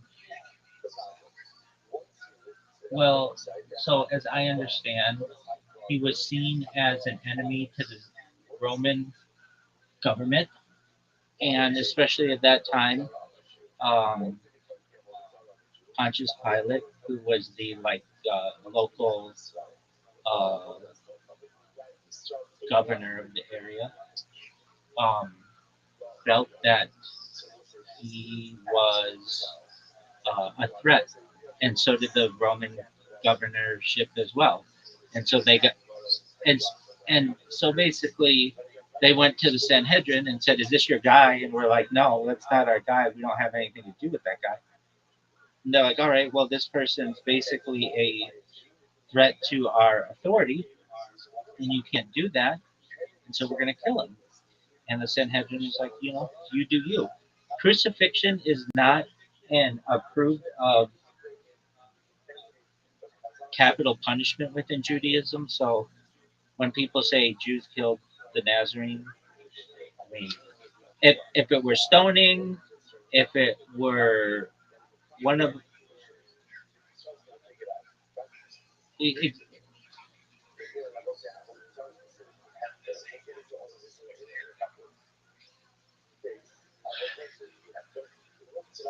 that's true, and because he was basically preaching, at least according to the gospel, preaching in uh, direct contradiction to what we believe, and he felt here's so I really empathize with him because he didn't write any of this stuff down, so we don't necessarily know. Now, what do I think happened as a scientist? This is a wild theory, and I don't really hear anybody talk about it, but it's a theory that I think makes sense. I really do. Whether this is true or not, I could be wrong, but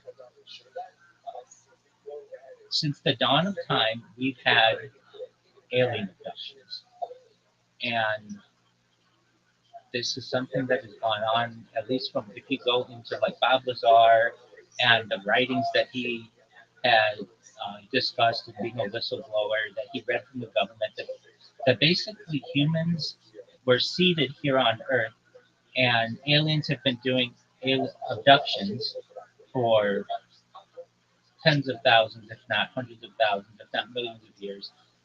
And at least 64 major DNA alterations have been made to the human race.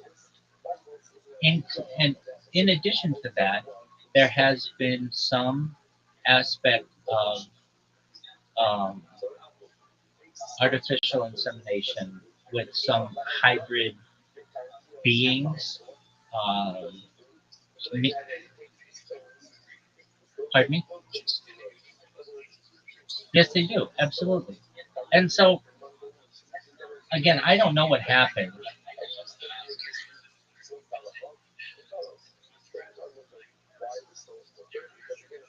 right?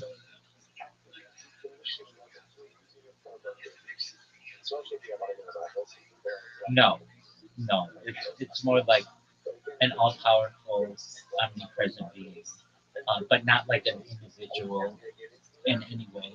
The closest thing that we would get is like an angel. Angel simply in Hebrew means messenger. And so, if anything, perhaps there might be arguments to be made that messengers from above, but within Tanakh, Torah, uh, the prophets or other writings don't address any type of distinct extraterrestrial beings. However, that doesn't mean that this scientifically wasn't happening. It hasn't happened since the dawn of time. And if you had a woman, I think Mary is whose name means bitterness in Hebrew. Basically, if she one day just said that she was impregnated, how are you as an ancient people going to interpret? And we know that this happens. Like there are alien abductees who say I was impregnated, I don't know how, or that they took my baby and then I later on was re-abducted and I saw this child in some kind of like test tube or something or whatever. But we know that this happens. Uh, it's very difficult to prove though. But if it happened to a 13-year-old girl in those ancient Levant, what would we do as a people? We would say that that person's bonkers. Like we'd be like, look, that's just not something that happens. That's really difficult to prove, et cetera, et cetera. And the only thing that she might be able to say is that I was impregnated by something I can't explain, and that might eventually be twisted into being God. And really, how else would you describe it? Uh,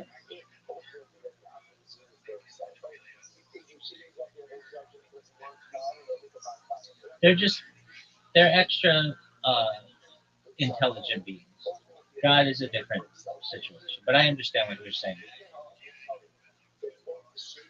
Oh, exactly, 100%. And so, right. And after the birth story and the manger and everything, there's not a lot on Mary. I mean, I'm not an expert in the Gospels, but basically, she kind of takes a step back, and I think it's maybe there at Calvary, basically. Um, yeah, but like, there's not like stories that are at least in the Gospels that are like the Nazarene's first steps, the Nazarene first baseball game. There's nothing like that. And it's understandable that that ancient texts are not necessarily history books either. Um, but so if you want to ask me what happened, I don't think that you can rule that out. And if that took place, then basically both sides, or even all three sides, the Romans, the Jews, and whatever would become the Christians, all have a legitimate argument. The Romans have a legitimate argument that, hey, this guy was basically unifying people to start either some type of revolution or uprising. We just conquered the land and we're getting rid of all leaders who are doing anything like this. And he's been rejected by his tribe. So basically, he's an outcast. The Jews would say, look, we can't prove this person's legitimacy, and also we can't prove their lineage. So we don't know who this person is, and they are essentially are making arguments. If you take gospels to be, for lack of a better term, gospel, um, he's rejecting the teachings of uh, really our sages and calling himself a rabbi or being led around like a rabbi. And perhaps he studied in the house of Hillel, but we don't know for sure. But basically, he's taking our teachings and manipulating them and rejecting them, basically, and this has become a threat. Or you have what his disciples would eventually learn, which would be, hey, he had some kind of vision or had some kind of special birth that occurred that makes and really has a unique take on how to live your life.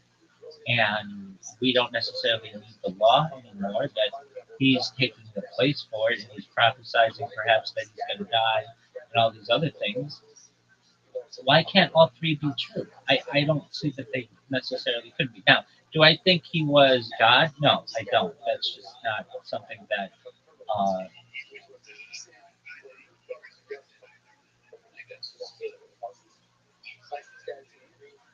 hold on.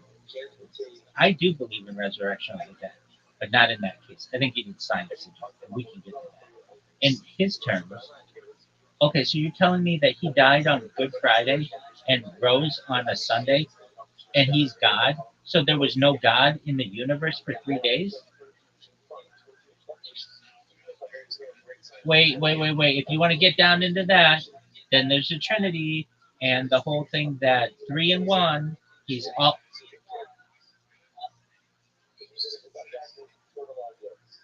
No, this gets into how can something be three things and one thing at the same time? But what I'm saying is this, and this is the simplest answer to the rejection of the Nazarene that I've ever heard as a Jew. The Nazarene died, right? Yeah. You can't kill God.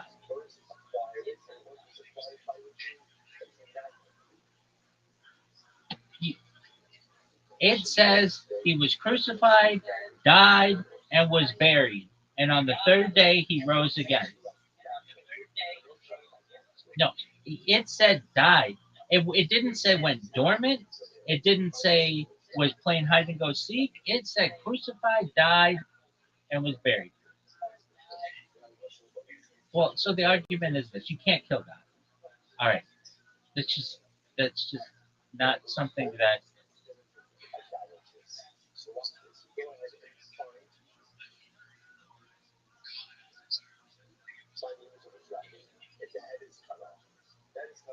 Well, and then you get into like the different Christianity beliefs. Some of them, I believe Roman Catholics believe that he was 100% God and 100% the Son and 100% the Holy Spirit all at the same time. Okay, so wait, but that's not an argument that I get into because I'm not Christian, and that's between Christians and Protestants, and however they want to work that out. But what I'm saying is, there's not a unified front on this. Within Judaism, there is, and it's you can't kill God, and so this guy is just a guy. Now, who he was, we don't know. Okay, fine. But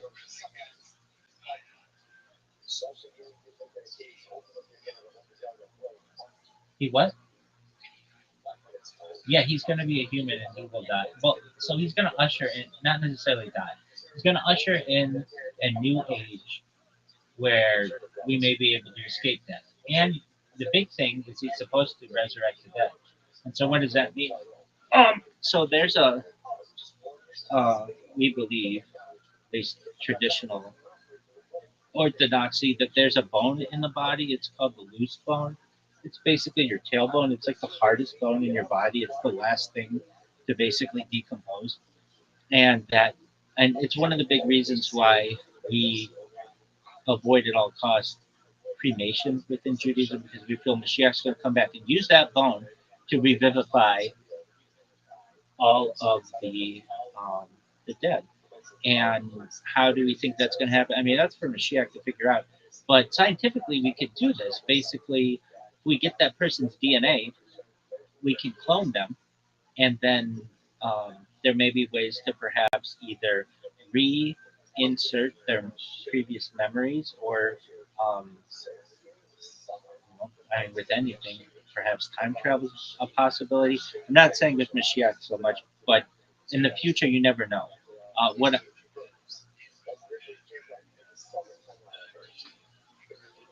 No, no, 100% human. He's just going to be a really great leader.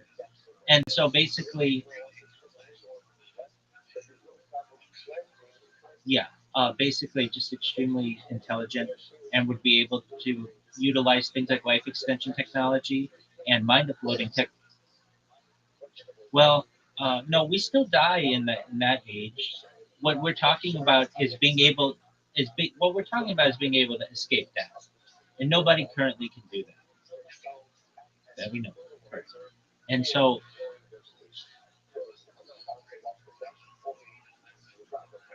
that's correct.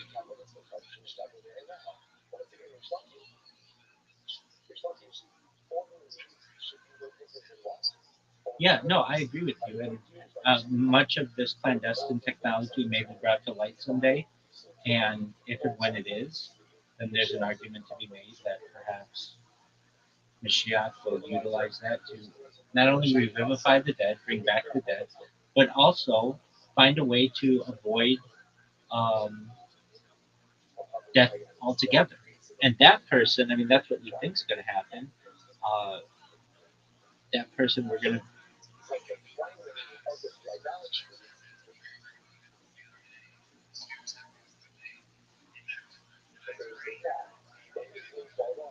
right, right.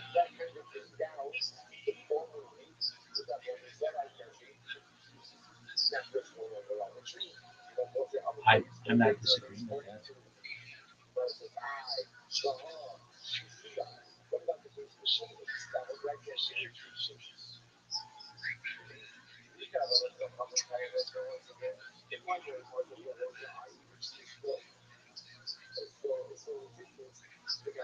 I mean, what is the soul?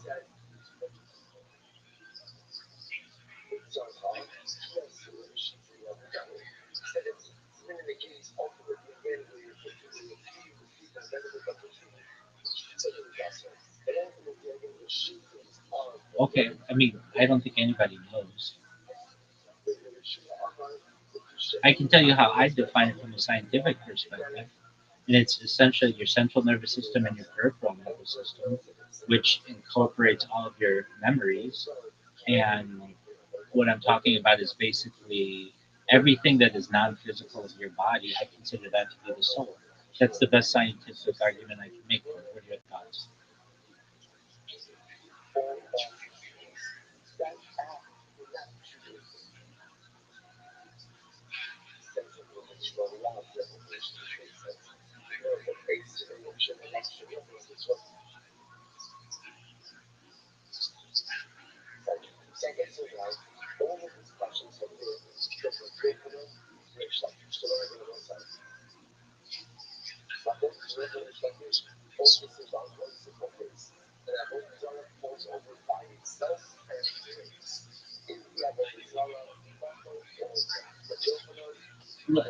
Let- let's look into this just for a moment.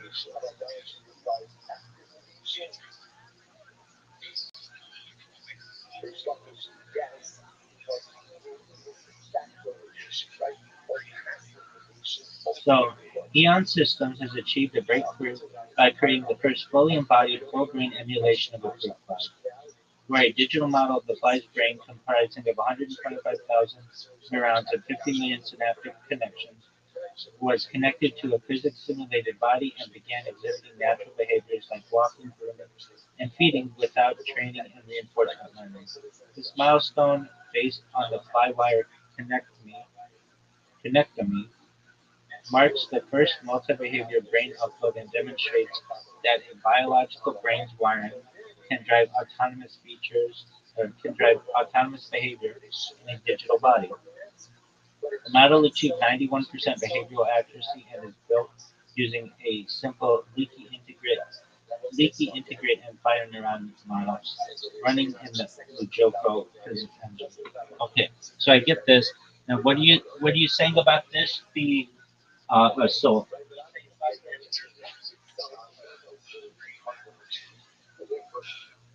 just GB, just one moment. Apologies. Just one moment. I'll be there in just a second.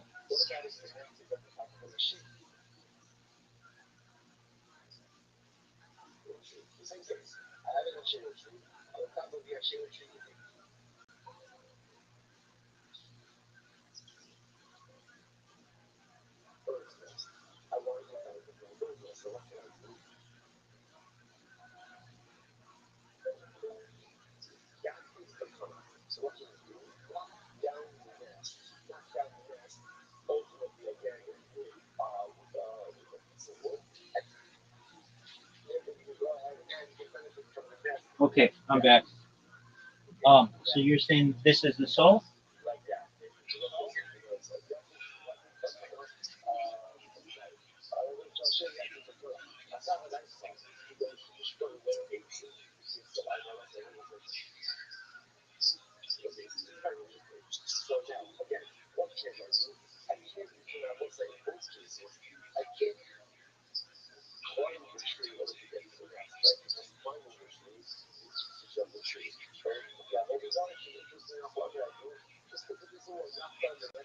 No, no, it's 90%.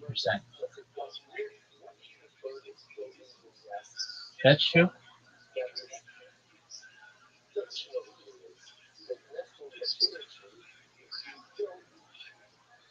Okay, but that's just like autonomous actions and not.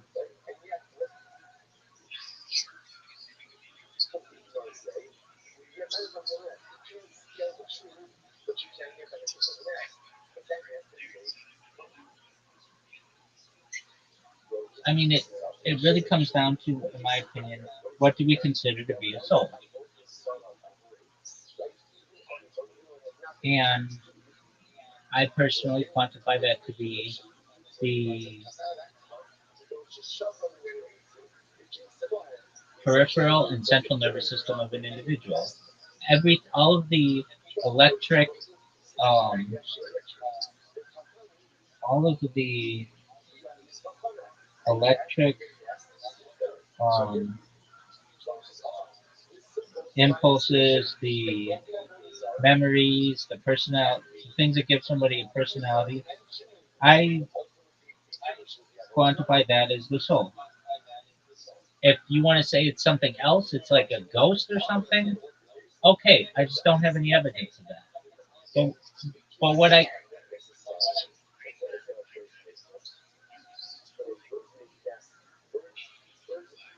agree, and that's why I'm saying that's what I consider to be the soul. Is and so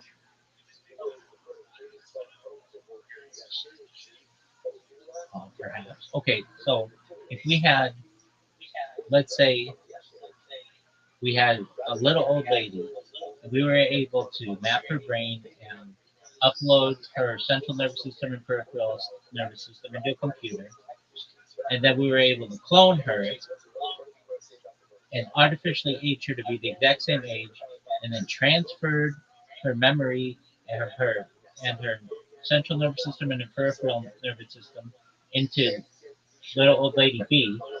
I think that we would say that was a transfer of her soul, would we not?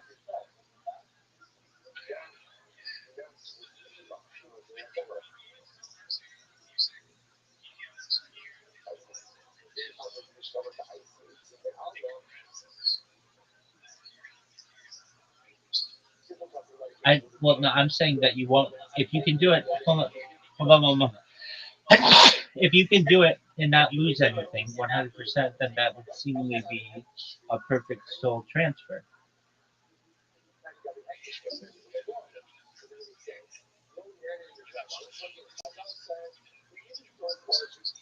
I agree. That's part of it.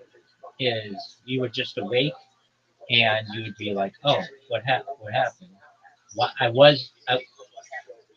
Well, exactly. I mean, you could make her however old you want, but I'm saying that for based on simplicity.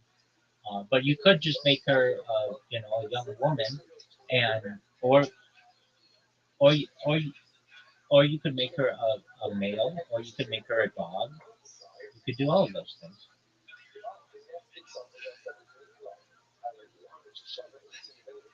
Well, that becomes a transhuman. Then we move out of Homo sapien into a new type of species.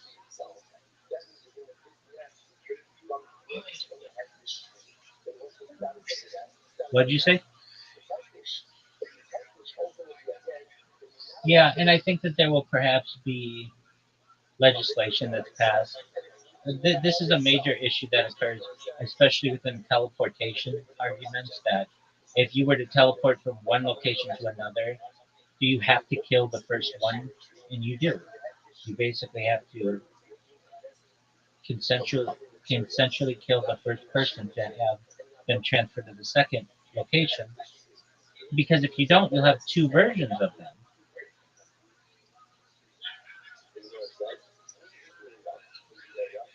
No, so long as it's done with perfect accuracy, then it's fine.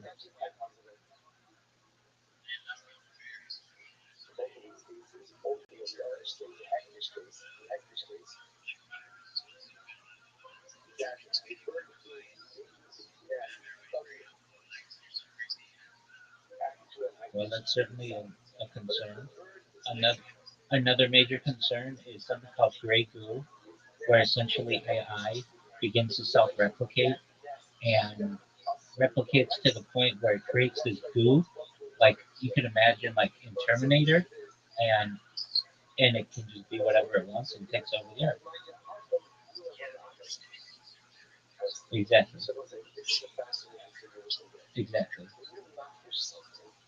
But getting back to Mashiach, these are questions for Mashiach to be able to figure out when it comes to soul. And I mean, that's what we say within Judaism, which is basically kicking the can down the road, so to speak, that we don't have the answers for this.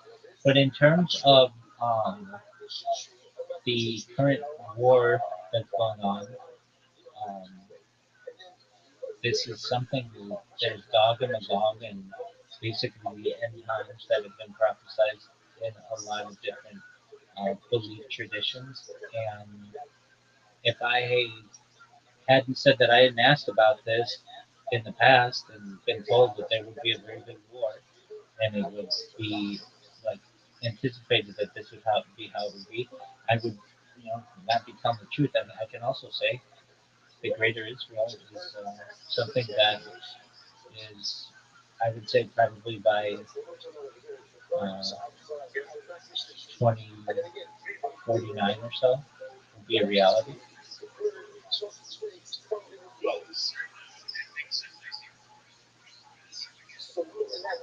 Yeah.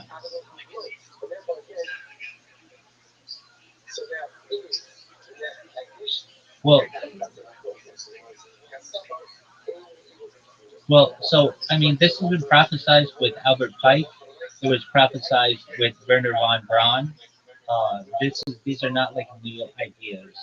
And then there's also what's supposed to happen, which I'm awaiting, and I think you and I have talked about before, is Operation Bluebeam, where there's a fake alien invasion that essentially ushers in a Mashiach-like figure.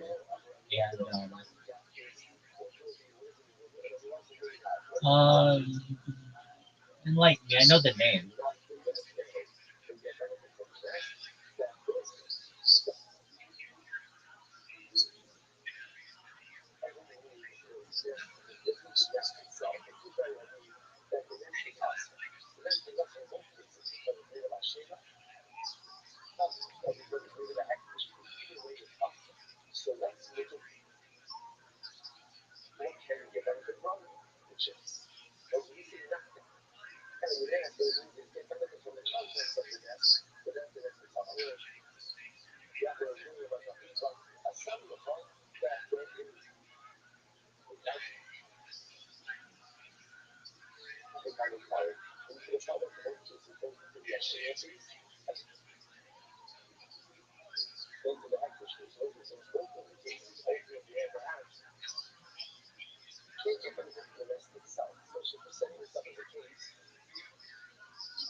Right. On March 3rd. We're taking it up. The blood moon. Yeah.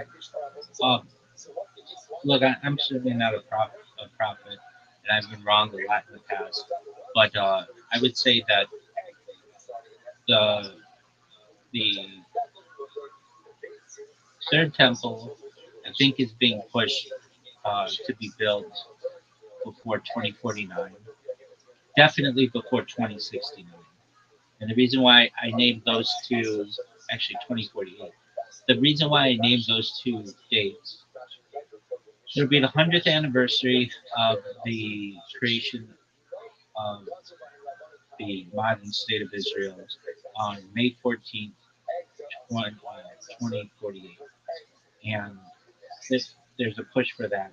Then also, if it's not done by then, which I do think it will be done by then, to be done before 2069, um, it'll be the 2000th anniversary of the fall of the previous temple. In some people equate it to 70. We within Judaism say 69, but basically in and around those times. And so if you're looking for prophecies, those are probably two pretty good predictions. And go ahead. And as for Operation Bluebeam, or Project Bluebeam, I should say, um, I think that's going to happen. I think that perhaps voice of God weapons may be used that force people to, basically um, react in one way or another. Um, Although I don't know for sure. I mean, we just see what Israel has, and even what the United States has, where they're tracking people with their dental uh, implants, and they're like Israel had this one. There's like a documentary about this. They had this one poison that they just had to spray near somebody's ear, and it poisoned them. And then, oh, okay, there you go. And then they had the antidote on it. Um, And I mean, you look at these beepers, like there's, and that's just what Israel's using. It doesn't mean that the CIA doesn't have all kinds of interesting shit like that as well. They're just not using it because of whatever reason, and going along with MI5 or MI6. Um, there's a lot of really interesting shit out there, and especially in terms of voice of God weapons, we haven't even. I mean, like we saw Havana syndrome to some extent, like maybe like 5 years or so or whatever. Um, and but if you wanted my prediction, again, I've been wrong, and I've talked to you about predictions. I've been wrong, and I've had to fess up to them. That or not fess up to them. I just tell them the truth. This is what I would predict would happen, and it doesn't always come true. Um, but at least for the rebuilding of the Beit Hamikdash, the second rebuilding the second temple, the third temple, you're looking at a timeline of 30 years or less, and 50 years at the most. Yeah, 50 years or so at the most. And that means it's going to be in your lifetime. And then what happens? That's an excellent question that we all ask ourselves, especially within Orthodox Judaism. Um, the world doesn't end. It's just ushers in a new epoch. So basically, like we think the world could like refresh itself basically every 6,000 years, and um, our calendar within Orthodox Judaism, like right now, it's 5,786. But basically, we're coming up on that 6,000th date, and then from there, there are arguments to be made that we will escape death, that we will be able to revivify the dead, that we will live in a world of peace and harmony, but not overnight. And also, there are some things that Mashiach's not supposed to do, which is like um, create a new Torah. That's not supposed to happen. He's supposed to be extremely uh, stringent on the previous Torah, and some other things like revivification of the dead, um, reuniting of the nations, um, the 12 tribes, restarting the sacrifices, and what? Just one moment. I'll answer the question. Just one moment. I have to adjust your news device.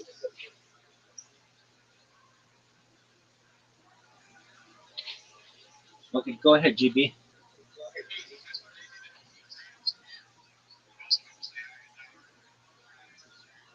Yeah, the, your guess is as good as mine. They've been spread to the air like dust to the wind. But um, if I had to, there are some interesting arguments to be made that there is a Japanese contingent. Certainly, there's a Chinese contingent. Certainly, there's an Indian contingent. I've heard the British, which includes that Irish bloodline. Um, I have heard some African arguments. So that's five. I've heard perhaps some Eastern European, even in like the Caspian Sea region. Um, And I've even heard some arguments. I mean, these aren't certainly mainstream, but that there's an argument to be made of indigenous people in the Americas. That somehow, some way, there was some connection to be made there. Now, look, I mean, that's very romantic to say. Truthfully, we as Jews can't even correctly trace the lineage that we have of ourselves. The people who say they're Kohanim, there's less than 1 in a billion chance that they really are, because to be a Kohanim is the is really really difficult, especially considering like your mother cannot have had a forbidden relationship, or else you are no longer seen as a valid Cohen. And those forbidden relationships would be like having intercourse with a non-Jew. Another thing would be like there was a lot of rape and a lot of forced. You also can't come from a convert. So, and there were a lot of forced conversions. So basically, the people who are in shul now today who say they're Kohanim, we go along with it because it's tradition. But there's an argument to be made that when Mashiach comes, he'll be able to clear all of that up. And there are arguments to be made. Well, the Kohanic bloodline, if you can trace it from a DNA standpoint, but it's not really specific. It doesn't come directly from Aaron, which is that's who started the Kohanic bloodline. It just says that they had one common ancestor from a general region of the Levant, but that's it. It's not like we can trace it to one person and we say this is Aaron and this is where the Kohanic bloodline started, and you can trace yourself back from that. So really, there's about a 1 in a billion, but I've even seen it at 1 in a trillion.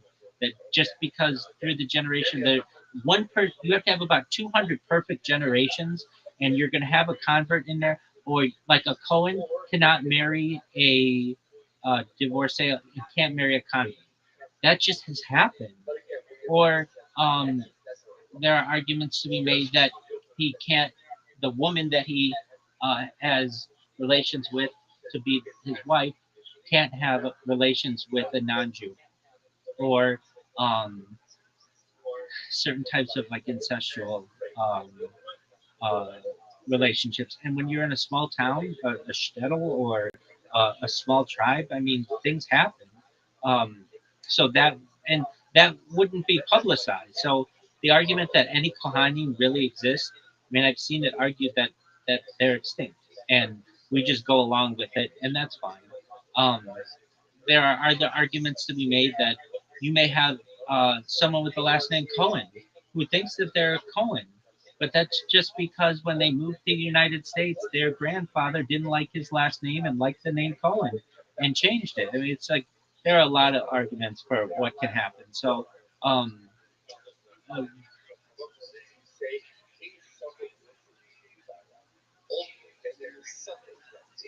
yeah, yeah. So this goes back to a story of uh, King Balul of the Khazarian um, dynasty, or civilization, which is basically area between like the Caspian Sea and Kazakhstan.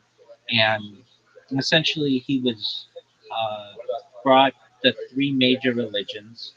The first was Islam, the second was Christianity, the third was Judaism. And he chose, and there was maybe an argument to be made of a mass conversion that occurred around the year 800 or so. Um, and the reason why he chose was Judaism was the only religion, when he was given the arguments, that had its entire people were made aware of the religion at Sinai. Like that would be millions of people essentially, as opposed to Christianity, which was just within a small group of people in the Levant, and Islam, which was just a few people within like the sands of Arabia. It wasn't like a huge amount of people understood this, and so that was the argument that won him over. There are some arguments from a DNA standpoint that there's a lot of Central Asian DNA that arises within the Ashkenazi bloodline, especially within Eastern Europe. Um, I can tell you within Shul or within Jewish communities, I've known rabbis to feel that this is legitimate. I've known rabbis to feel it's illegitimate. No one really knows. But that isn't to say that it's been dismissed or that it's hearsay or that it is debunked. I hate these words. Nothing is debunked in this world as far as I'm concerned. So we shouldn't even use that term. And so, what do I think? I think that there may be some credence to it, especially when you look at the DNA. But that doesn't necessarily mean that uh, any given group of Jews aren't necessarily legitimized. If you really look at the DNA of anyone, um, there's to say like, can you trace your you according to Orthodoxy, you're a Jew one of two ways. You came from an Orthodox conversion, or your mother is a Jew, and you can trace that. Basically, the argument is all the way back to the Levant, and only about 1 in 32 Jews can actually do that. Most of us either at some point were forced into some type of um, conversion, or perhaps were um, converted for in some type of mass scale. It's been easier to convert to Judaism in the past during different times, just based on survival. Um, so, for people to say that the Rothschild family or any other family has usurped Judaism, I mean, what is it? What is it really? At the end of the day, it's an ethnocentrist belief system that hasn't had perfect. Oh, there you go. What GB? Hasn't had perfect um, uh, conclusive evidence as and just perfect lineage, and that's just not going to happen when you've been in exile for 2,000 years and you've had uh, major um, inquisitions and crusades and things that have essentially been able to destroy you as a people. So, all in all, do I think that there perhaps is Central Asian uh, DNA in the Ashkenazi line? Absolutely, that's seen, that's proven. Do I think it could have happened from a mass conversion event? I think it could have, or at least a large group of people. Um, but do I think that it's all Ashkenazi people? No, just the DNA doesn't show that. And do I think that perhaps um, Sephardim are separate from this? Yeah, I do from a DNA standpoint. But that doesn't mean that every day you don't have Sephardic people and Ashkenazi people marrying. There aren't any prohibitions on it. And so then you have mixtures, and you don't have like one perfect Ashkenazi line. It's all been kind of intermixed. There's an argument to be made that we can trace ourselves to four women in like northern Italy about 2,000 years ago. But the argument can be made as well that perhaps uh, Ashkenazim expanded from there into Eastern Europe uh, within the last 1,500 years or so. So it is complicated, but overall, I would say that um, we're divided within Orthodoxy on that theory. And anyone who tells you that it has been debunked, well, I would just tell them that nothing has been debunked. I hope that helps. GB, can you hear me? GB, I can hear you. GB. Okay, GB, why you do that? Oh, there you go. Can you hear me, big man? GB. GB.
Yo, GB, I'm here. Yo, could you hear me in there?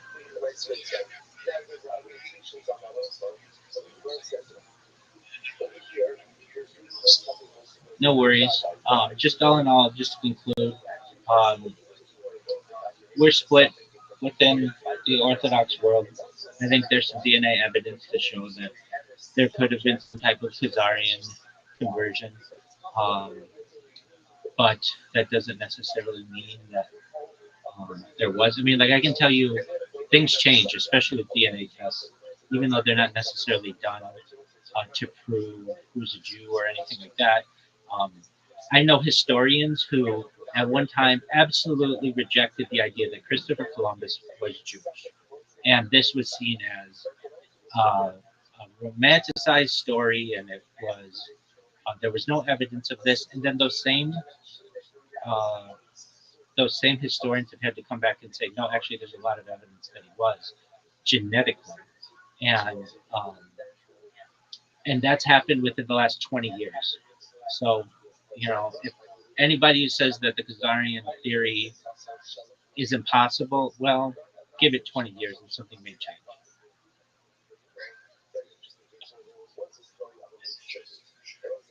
Most certainly.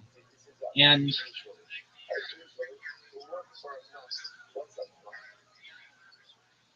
what'd you say?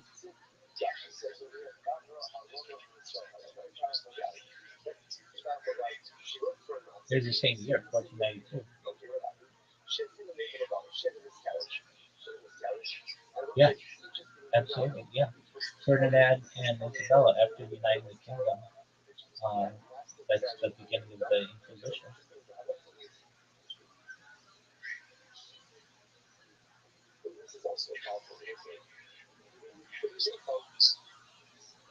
Yeah. As I understand,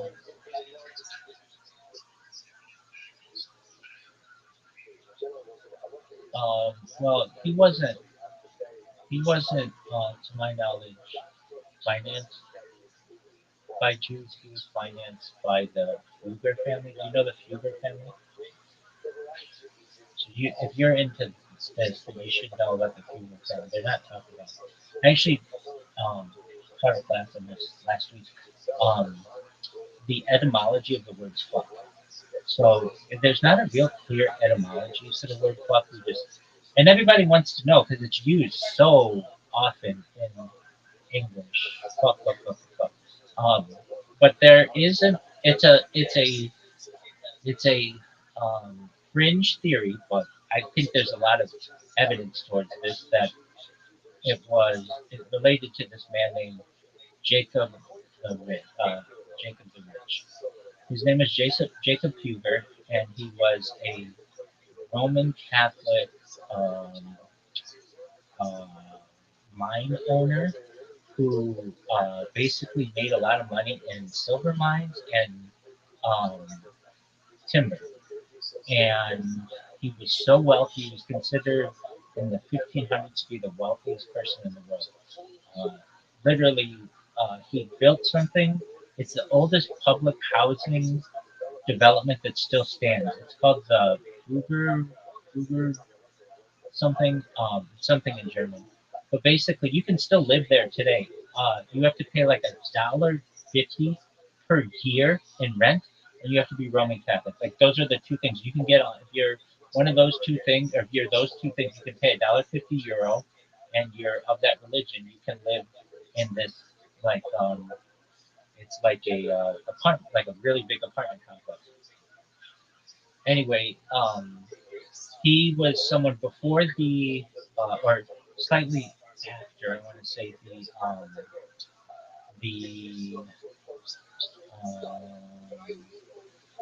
let me think of this other family. Just one moment. But the uh, not the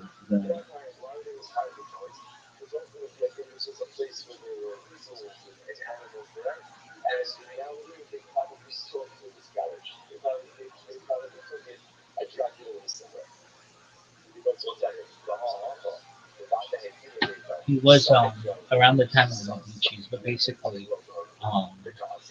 the Medici's it, were like the papal bankers, and the Fuggers were like the Holy Roman Empire bankers, and so he is the person who allegedly, you don't see this much in history books, but he funded Christopher Columbus's expedition, and but like there's some things that Christopher Columbus, I forget what day he left, but it was, oh yeah, no, I do know what day he left. So it would be, I think the 10th of in our calendar, the 10th of, of the month of Av, whatever, of 1492, because there's just like a thing like we think traditionally that the temple fell on the 9th of Av, so you didn't want to leave on like such an expedition on such a bad day in the calendar. And like, if you were purely Roman Catholic, why would you care about that? But there are arguments to be made that Christopher Columbus at least was aware of this and delayed the start of that journey by one day. Whether this is true or not, I mean, it happened 500 years ago, but I've heard Jewish historians talk about this. But I've heard them also say that there was like a 5 to 10% chance that it was Jewish, basically very small. But then change 15 years later and have to republish a bunch of work saying that it's maybe 70 to 80% chance. So, in in contrast to the idea of um, the Khazarian theory, um, these things change, and I can see the Khazarian theory change as well. Back to the Fuggers, which doesn't really have to do anything with Judaism, but I find it interesting that so the term fuck, there's not a really good like etymology to it. They say that it comes from like a German word like that may be mixed with some other term to mean to hit from like 800 years ago or whatever. And so, oh yeah, it was an established word in up in like 1300, but it wasn't used that much. It was only started to be used a lot once this guy Jacob Fugger, Jacob the Rich, became popular, and there would be poems written about him like this guy was so rich, like he was how rich was he? He was Fugger rich, and it became like fucker rich. And it's almost like I even referenced this in the class that I taught on. It was just a YouTube class, but that like it's like the word Trump. Like the word Trump meant something before Donald Trump became popular. It meant to like top something or to like one up something or whatever. And but now if you say, oh, that's very Trump-like. It doesn't really mean that as much. It means, I mean, it can, but it also means to be like boastful and audacious and all kinds of other things. And in the same way, Fugger, this was a word that meant something, but then when he came around, people would. And this is documented. That, like poets would write poetry on this, and authors would write stories about this. So anyway, I thought that was very interesting. But if you haven't looked into Jacob Fugger, you should. He basically controlled all of the silver mines of Europe from around like 15 hundreds, 15 to 1600s, and also all the timber. Very interesting.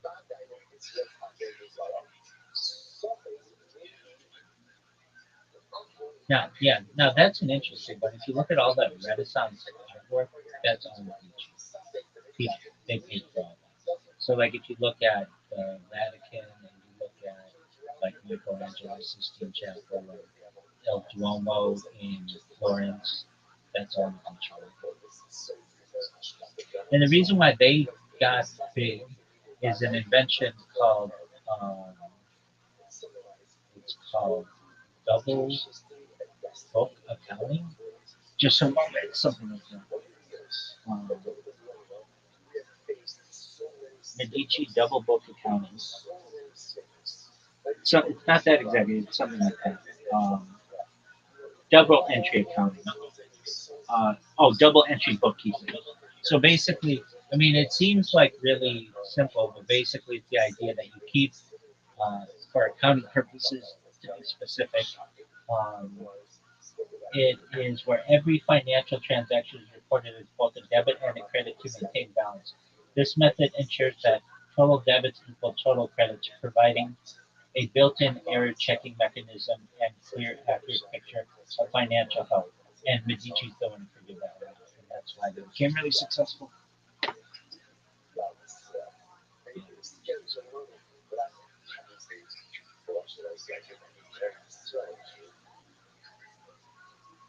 Or does. So makes it work around.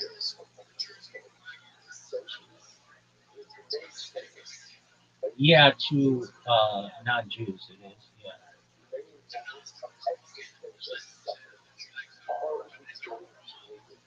Yeah, there's a rule. It's from Leviticus that you can't charge interest to your fellow brother Jew.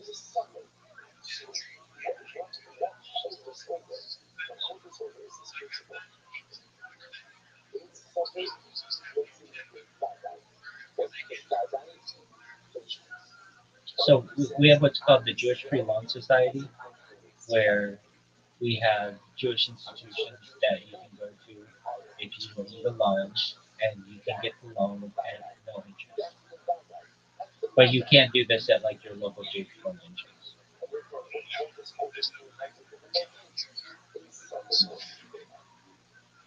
But we do have Jewish free loan societies, and there are other free loan societies as well, um, even within Christianity and um, within Islam as well.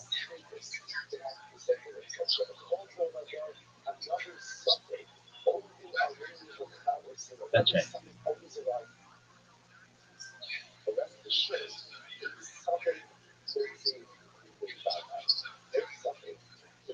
That's true. I was listening to a space last night, and people were jumping on this Israeli ass about all kinds of things that she doesn't control, and why is the porn industry this way? Why it's like this woman is just living her life. She hasn't killed anybody. She's not doing anything. She's just basically born into this, and but you find a lot of accuracy in some of these things, but also a lot of inaccurate things. And it's difficult to sift through. If you do see, I mean, I just keep my ear to the ground, certainly. I do an email, I'm sure I get an email, hey, Mashiach's here, or hey, the red heifer was sacrificed or something like that. Um, and I'm sure I get a call or somebody would let me know there.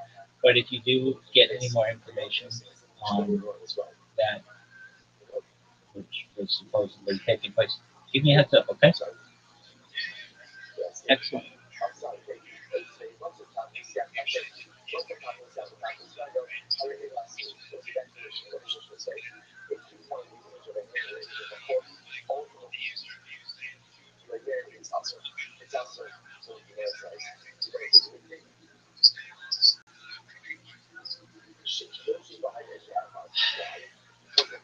I mean, all it takes is like realistically, is to either remove or move the Al Aqsa Mosque and the Dome of the Rock, which isn't big.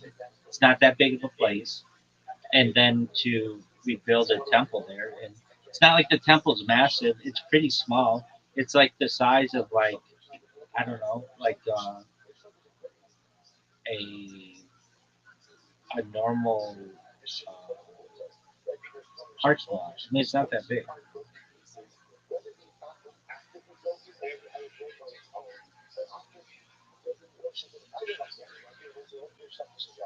Yeah, so that's what I hear is like they'll say someone will say that Iran bombed the Muslim of Iran into the world. But if that happens, then that's just going to incite the entire Muslim world. For as powerful as Israel is, they don't have that. They'd rather be able to keep this to perhaps a conflict that's more controllable. I mean, if that happens, you're going to have a billion Muslims who are coming after you, and that's not something that is to be desired.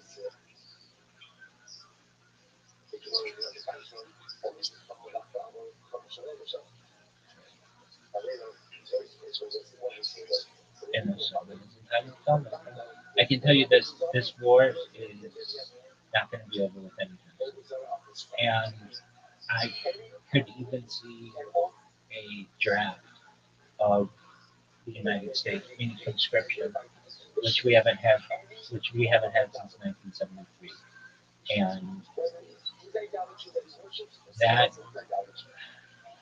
that's never popular. The all volunteer army has been something that is more tolerable for these conflicts because it's at least it's like, hey, you wanted to go, but when they start drafting people who don't want to go and you get parents involved, you're gonna have a lot of backlash. And Caroline Levitt, Speaker of the press secretary, said that the Trump administration had not ruled that out. Yet Barron Trump is like too tall for the draft, um, so there are a lot of people that aren't happy about that. And I can tell you one benefit of turning 40. I just turned 40 74 days ago or something like that, and I'm no longer eligible for it. So, there are it's something that I would tell you that I don't want to see happen. If that happened, then you'll see people who will, uh, you'll see Americans attack Americans. Like, and I understand if you're going to send somebody's kid to war, what else does someone have to live for? Meaning, like, if your local service office is demanding that your kid go and get drafted, what's going to stop some father who doesn't want his kid drafted from going there and just taking out everybody?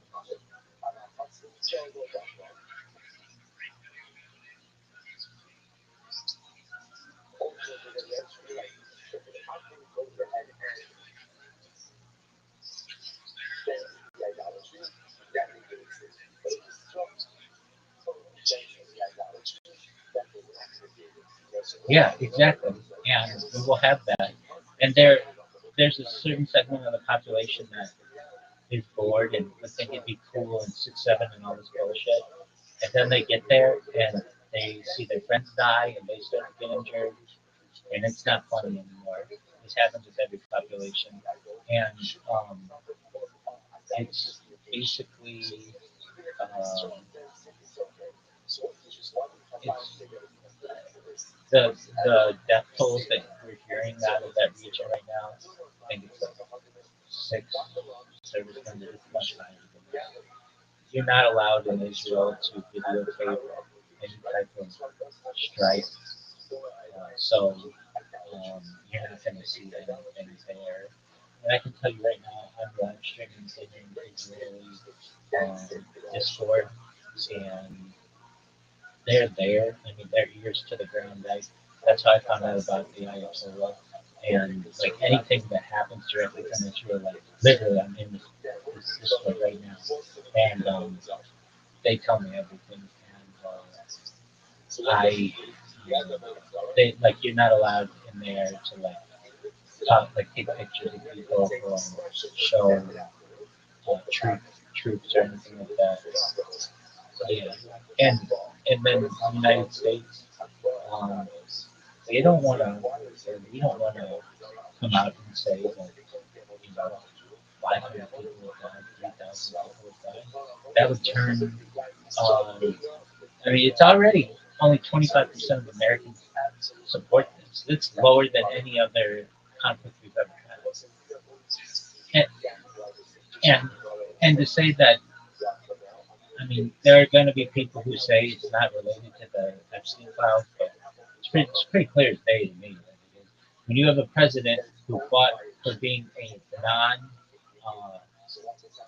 uh, peace president and uh, had, that had 30 years of him on camera saying and in writing that everybody else is going to go to war with Iran, and then all of a sudden, it's not like they bombed us. It's not like anything happened. It's pretty clear that he was doing some terrible shit, and there's some uh, there's some video out there or something that they've got that Mossad has on him or someone has on him, and all of a sudden now, we take we literally we become bullies, and it's not something that I like to see the United States do. We are not the police force of the world, and this war I think will go on for a long period of time, and it will destroy all of Iran, and it'll be another thing perhaps 10 years, 20 years, and no real solution, but it will be much more difficult than Iraq, and much more difficult than Afghanistan.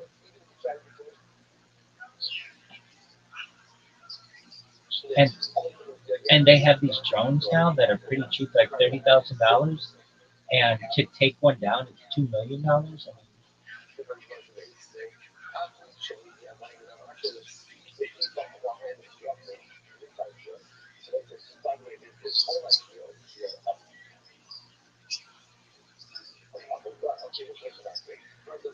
yeah, yeah, yeah. But that's an interesting one. So you're talking about Adelson. Um, Netanyahu's son in 2020 spoke out about Les Wexner and said that he was running a child um, blackmail ring, and then he got sued over it. Like that doesn't I for as much as people want to hate on Benjamin Netanyahu, which I understand, there's an argument to be made. He's been blackmailed in this bad boy as well, and so he's just doing what he has to do too. And basically, all these it's a blackmail campaign.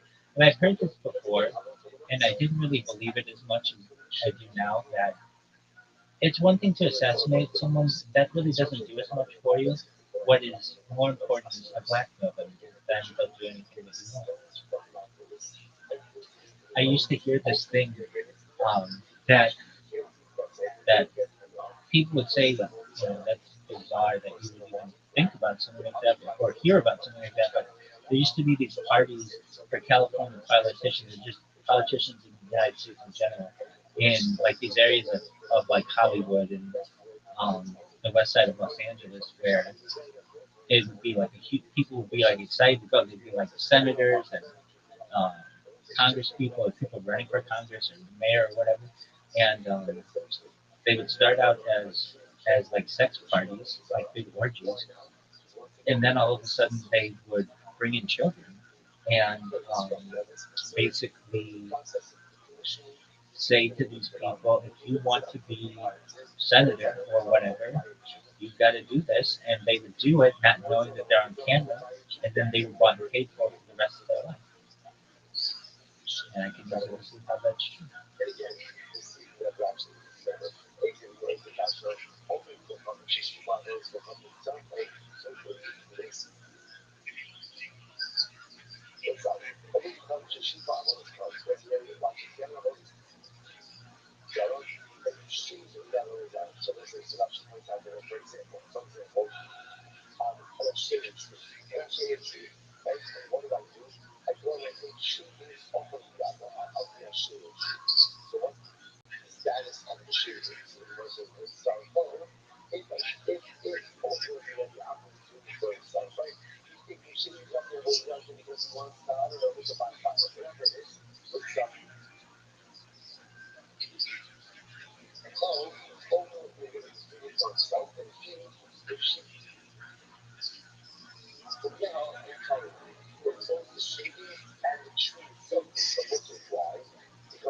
as well.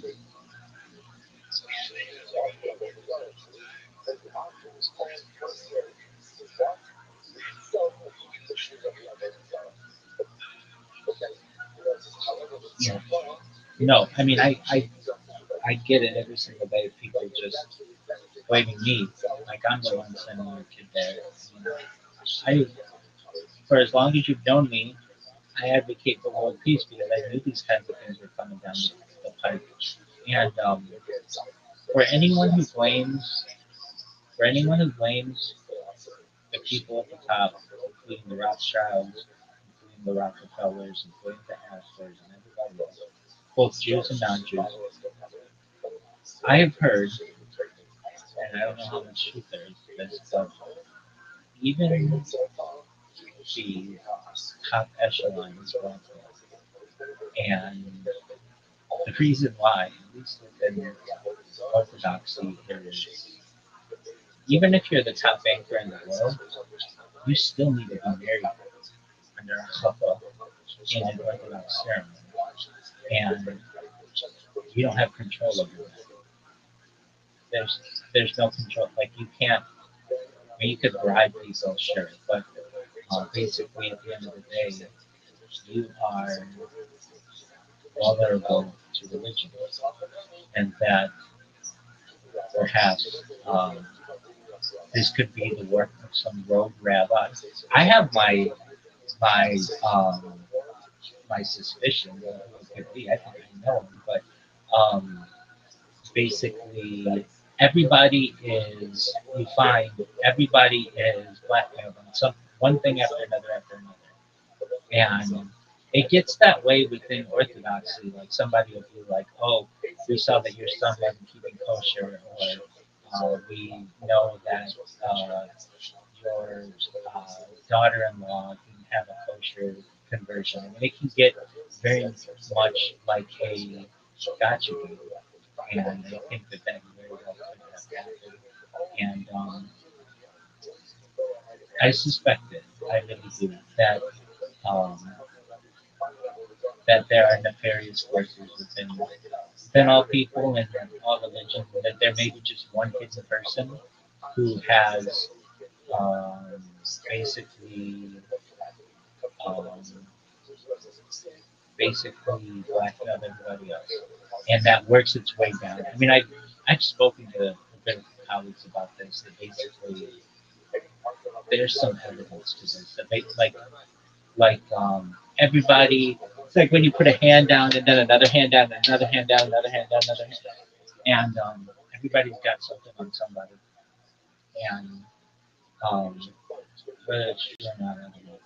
My man, GB, I've got to go. I got to at least I've got to go to the bathroom. Um, absolutely, excellent questions, and come back soon. One last thing, one last thing I want to say. For as much as I love Yo-Yo, I do. I owe Yo-Yo a lot. I really do. I kind of think he. I don't know why he has been weird to me the last two times. You know what I mean.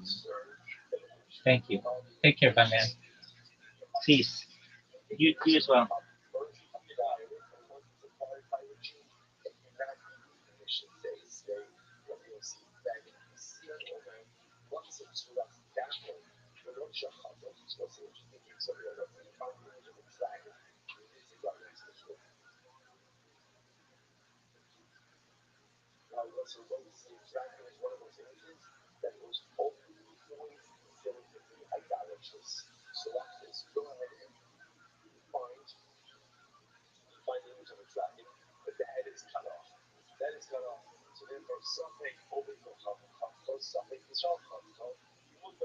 So if I'm not sure, did a Jew decapitate the dragon, right? Or did he not? It's not the, yours. On the other hand, Banda Yisrael also. But if Yisrael was going to come up the head, it's also, yours is not right. I think that one of the problems was started there. I don't see why should it be any different when I was a scientist. So I should give you the case ultimately again of the other growth on its own. Once again, the US we are concerned ultimately again about the concern of Rabbi. So it's like essentially we need to see the people here. We don't want Jews to follow the Holy Spirit. Even the initially has the Holy Spirit. We just want Jews to stay away from idolatry. If a Chazal was not here for the point that even the definition of the Jew doesn't work, out of concern that he may pick it up, acquire it, and create even greater problems going forward. Which is today that you'll see over after you are supposed to be more saying Shamir, if they Shamir, and no Sharet's behind, so what's an interesting case of the so this I don't know the following case. We're going to see this also. Always understand that we see this is a general insight that about what is our local concerning planting vegetables underneath an shade tree. So during the summer, the problem is that the shade trees provide shade, and shade is beneficial obviously to the produce. That's the difference between like in the summertime out first. During the rainy season, ultimately the shade is actually detrimental. So therefore, the initial one suggests that there's no problem with planting vegetation underneath a shade tree during the rainy season. That's used to say naturally. You can't plant vegetables underneath the trees during the rainy season. Why not? It's a shed. And the Zira or Sheretz Adam is what happens. The leaves of the tree fall off, and the leaves themselves act as fertilizer for this growing vegetation. Because the other part of the water, the water for the leaves is not what happens there. See how they come up with the function started there as well. Once again, there's not just all the leaves should be no different than what is called an iris. I refer to it function and having all the rings on its own. It's thoughtful. So if the leaf falls off of the tree, it should also be thoughtful. It shouldn't be on the fertilizer, which is a shiny also. They take care of all the stuff on the inside. So the case of a falling leaf is different. Why is it different? Because the primary part of the idolatry remains intact. The leaf may fall off, but the tree is fully intact. That kind of endows the falling leaf because when the sun identity, you have to no longer on the tree. Because what's the other days? The days when it's 42, where it says I, Raham, Shifuya. What about the days of the shavings? That was like the share tree shavings. You got that in the public fire. That's where once again the primary part of the tree is still existence. You got so again that case of the like you said, with Sarkar, he has to the Shifuya. You said it. Then in the case ultimately again the benefit of the tree, but ultimately again the shavings are preserved.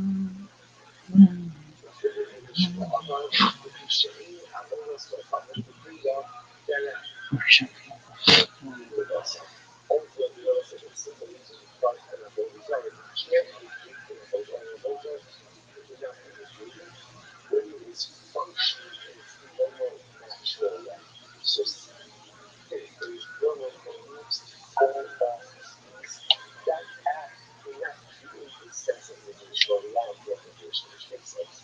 Because the case today we should have watched the liberals is what's happening. So up until now, all of these questions have been from the Yokowan to Reish Lakish. So now I'm going to website. I hope the Yokowan Reish Lakish focuses on one simple case. And I hope the Zara falls over by itself and breaks. If we have a Zara, that's a Yokowan. No, because negation of idolatry requires active negation. Reish Lakish, yes, because even de facto negation, right, or passive negation ultimately works. Up until now, this entire argument has been that the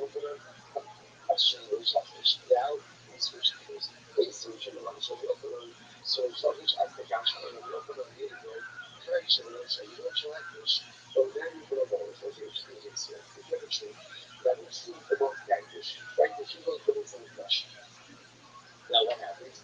When the nest on top of the tree, so through the nest on top of the tree, what's on the home? So then you go on. You really should not get benefit from the nest, but if you get so, you have not created the that was say so, right? Rashi says over here, second Rashi, second Rashi is that one right? What's the Zavana? So you can't get benefit, the Zavana, or more. Right, but obviously, again, the nest itself is not considered to be part of the tree. And therefore, you get benefit from the nest. Ultimately, again, it's not really fun. So, of course, that's not right. The Rothschild'S, what about if the nest is on the top of a shade tree? The same case. I have a shade tree. On the top of the shade tree is a bird's nest. I want to get benefit from the bird's nest. It's like, fuck you, you're walking outside. Well, then I felt bad. That's when I was trying to make friends with him again. And he's like, I am your friend. Put his hands on my shoulders. Wow! Oh my god. So he headbutted you right in your mouth. Outside of Denny's. Now you're definitely not getting pussy. Your mouth is bleeding. You taste the pickles and pennies just roaring through your taste buds. And all of a sudden you realize this guy just cock blocked you. You have so much testosterone running through your veins. And what do you do? I have a beard that was 60 years old. I can? Yeah. Oh shit. Wow, okay. And I grew it. You grew it out of it. That's it? And then oh,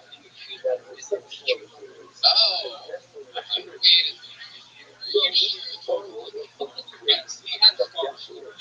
Okay. And then what, he discharged you? No, we were one who was standing across the street. But Jenny's security guard called the cops. And they just stayed around. No. Man, they wanted to put you in the Grand Slam.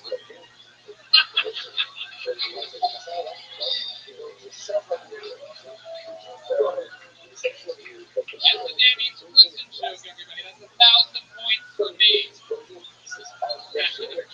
Okay, so the security guy called the cops, and then they called to the police, basically, even though the buddy didn't want to press charges, they called you throwing a case of beer at your friend's face, assaulted the deadly weapon, they put you in jail, started in the drunk tank, but you're in there for the weekend, and then all of a sudden they're like, we're also bringing charges for this, and you're like, fuck out of here, right? And then what, did you hire an attorney? No, we were going to give you something. Because I had no record. Disorderly conduct. Like, Yeah, so why'd you go to prison for 2 years? oh, I got busted for trucker multiple times after that.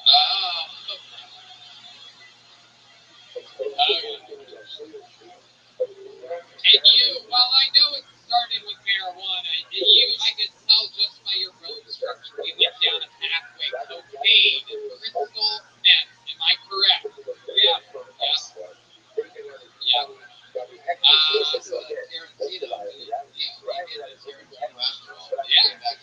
yeah, it's full circle. Absolutely. This guy looks like he exclusively only rides tiny motors. Yes. Now you have like a lot of cats. Yeah, what's their story now? We always see with these people that used to live wild lives and they fill it with something like you could possibly be a fucking yoga instructor or something for all we know right now. So what have you done to like fill your life? Really? What instrument? What do you do?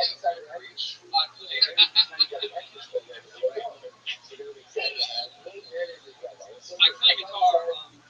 Really? Are you serious? Yeah, you play it on What did you play it in? Okay.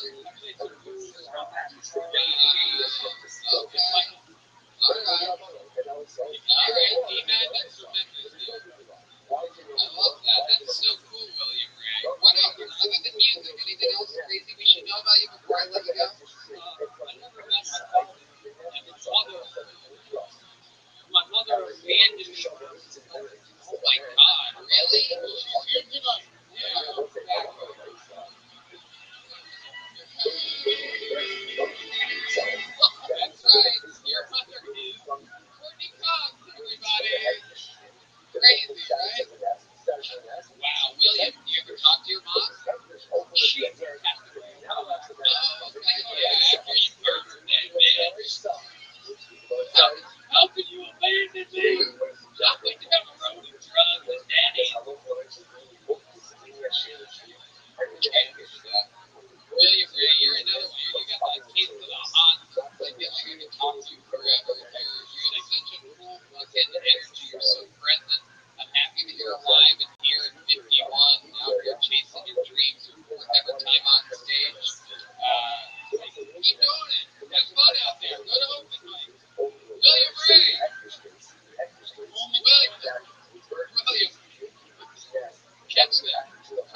Jeremy Stock, everyone.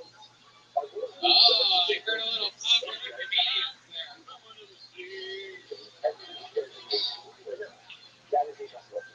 So, I have three dads. Three dads, yes, 1, 2, 3. So some people may say that my mom is, but that's not true. It's not true. She's the sweetest woman that I've ever met. She will give you the shirt off her back, and later on, this will be my dad.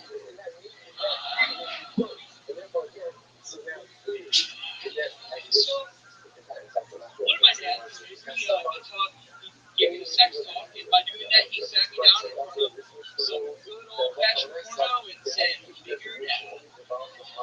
So for a long time, I thought I had a small penis and that I couldn't last for shit compared to these gorillas that were just going for hours. And then I had sex with girls, and I confirmed I have a small penis and premature ejaculating. Thank you. Yeah, this is it. Our first time having Jeremy Stock on the show, right? Not really. I knew you would. She's so wonderful. He was the last one I got known here, so I should read that. Yeah, exactly. Right? Yeah, you look like you had vitamins when you were a kid. Like fucking the opposite of a laugh guy. You seem like you could be the laugh guy's grandson. How's it going? How are you, Jeremy? How are you, Jeremy? What's going on? So let him into stand up. This is my first time ever being on stage ever. Wow. The sheep of the first time. What made you decide now? How old are you? 31? 32. I'm from St. Louis, Missouri, so I saw you in a basement of a mall while I was chilling on my head. Okay, what was I doing in this week? It's always so interesting. Yes, she was raining men in a Bahamas. What was going on? Was it a comedy club? Oh, yeah. Helium's a very famous comedy club. I would start with that next time. It's like saying I saw you in a giant bar in New York, Madison Square Garden. Basement of a mall. Jesus, what freak you are. That's how you labeled it in your head. That's the best comedy club in St. Louis. Helium. And what's that? Pre-COVID. Okay, not that long ago. 2, 3 years. You get to St. Louis Helium, is that right? That's right. LondonComedy.com. We got where are you guys going together on some of those? Awesome. I love it. I want to understand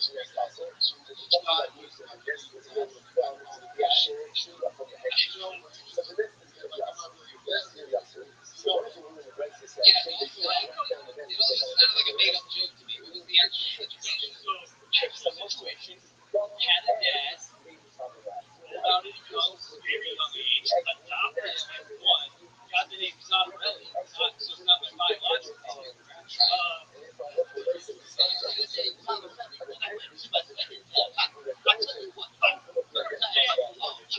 First day, hey, let me choose none. Second day, so that's what your dad, second dad, divorce, stepdad comes in, and they're 18 years old. Biological dad says, hey, I'm back. It's me, Zonarelli. Hey, what the fuck? Well, really was the other night. That's one reason. This guy comes back. Check out his car.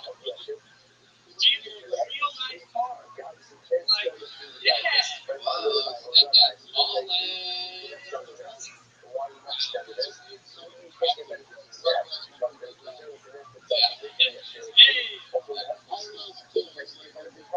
I noticed that the people with the least amount of fathers tend to be the funniest in comedy, and this actually proves that you being here tonight with 3 dads. I'm kidding, it's not the first time you asked. You're the ones that made it weird for thinking it, by the way.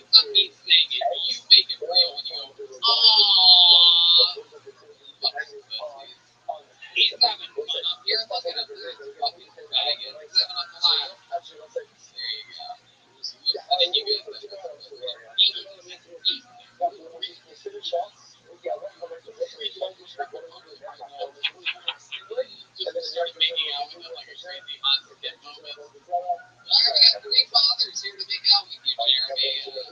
What do you do for work, Jeremy? What fucking Wi-Fi cable company do you work for? Spectrum? Even more exciting, I'm a safety guy. What kind of safety guy? I keep engineers safe. Where? What? What are you A talking? big corporation, basically. I give people hard hats, and then they go and do computer work. Oh. Super exciting. How'd you get that job? One of your dads hooking up? Surprisingly, yes. Really? Yeah. Fuck, I don't even need to ask questions tonight. I already know the answer. This is like a psychic show. It's like a video hosted Alright. Jeremy, what's your love life like? Do you have a girlfriend right now? I'm married, and I actually am going to have my first date in January. Whoa. Somebody hasn't been wearing his hard hat. I love it. Is it a boy or a girl? You know yet? Okay. Maybe it's a boy, but he just got your dick. They can't see it yet. And as far as I know, What does your wife do?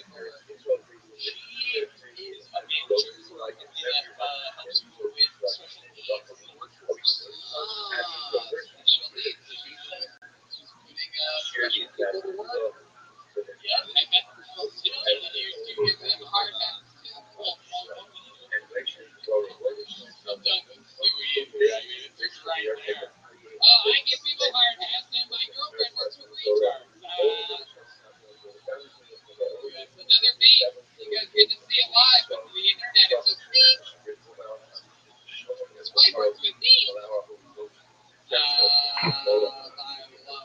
You ever meet these people? Does she ever bring any of her people home for dinner or anything it's like all that? hush hush. It's all hush hush. I don't even know what they ask her. What does that mean? I asked her who it is.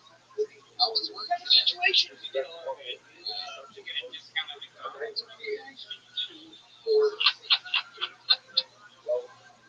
Negative.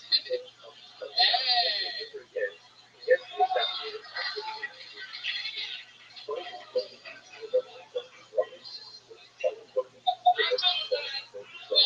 It's good, D-Madness. We're fucking loving it. Alright. Jeremy, your first time. So, what made you want to do this now? You have a bun in the oven. What made you want to start now? One of my buddies is like super fan of the show, and I was like, I'm gonna come out here. What made you come to Austin? A safety convention. Hopefully, there's nobody at the convention here that says my phone. Well, there's a few people from your wife's work here today. Alright, Red Band team. You're too excited over there. A lot of zeal. So much fun, Jeremy. Congratulations. Small joke. Did you catch it? There it is. Jeremy thought, everybody. He doesn't have a social media. This guy's keeping a low profile. He doesn't want his daughter to find this on the internet at some point in the future. He's using a fake name and everything. Alright, there he goes. Jeremy Zottarelli. Alright, keep it moving along. Your next comedian goes by the name of Kevin Rodriguez, everyone. Kevin Rodriguez is next on Tony. You guys having fun out there? Alright. One more time with Kevin Rodriguez, everybody. Come on. Hey. I'm not from here. I'm from Puerto Rico. And I've been learning a lot since I moved here. One of the things that I learned when I moved here was Americans are athletic immigrants for multiple reasons. One of the things I was trying to see is my country is like Ebola, malaria, now coronavirus. And I was thinking about that. I was like, you know what, man? That's not true. That's not only here. Like, everyone want to move here. And went back to Puerto Rico for the first time. People were afraid of me. Because I was bringing diabetes to the Puerto Rican.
That's why I joined this team real quick. I'm like, I am not. Sometimes you hear what they say, guys.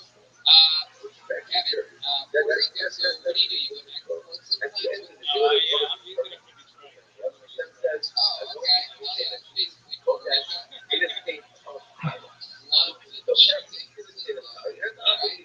All the states. What made you go to Detroit? My dad, he moved there, and I was like, looking at Puerto Rico.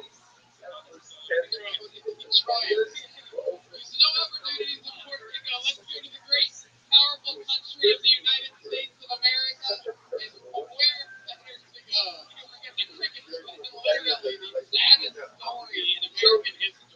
The city of Detroit. And it's unbelievable. What year did your father move here? Tell me it was the 80s or 90s. At least then, we could rationalize it a little bit. Wow. 2012. It was a good year for Detroit. They were in the World Series, you know, so. They did what? They were in the World Series. Tigers. Oh, the World Series. You say world like real Puerto Rican, you know that? Some people have trouble with that word. That's what you Red Man says from Railroad. Live from the Railroad Famous Comedy Store. Literally, you would go back first 250 episodes of this Railroad. That's Ohio. Not my part of Ohio. So, Kevin, you said you came out to your parents, and the big twist was that you're an introvert. What do you do by yourself? Get high and listen to music. Alright, what kind of music are you, listening to? I listen to a lot of weird shit, like Afrobeat. There's this record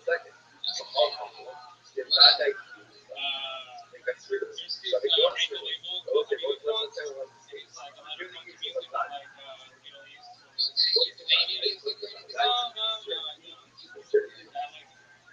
like What else about your life? Anything else? Any fun facts about Kevin Rodriguez that we should know about? Seems like a fake name.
Yo, dog. I don't want to teach today. Really?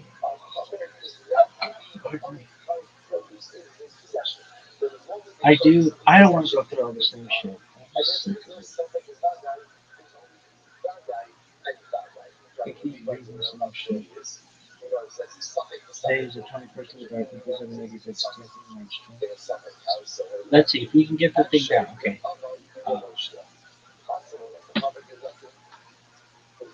Nobody.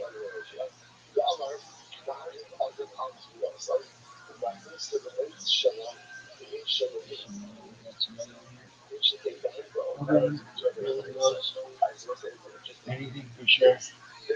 I was like, hello. So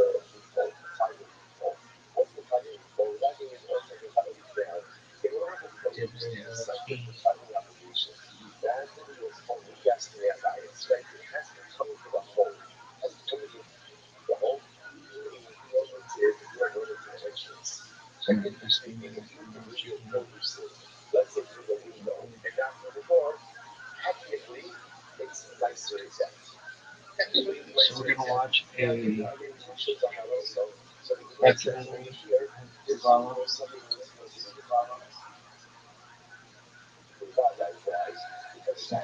Enjoy.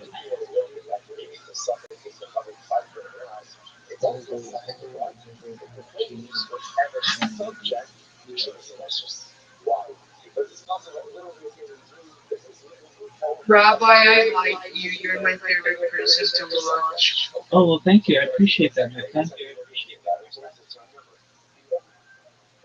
I used to watch you on the Jew video. Oh, tight.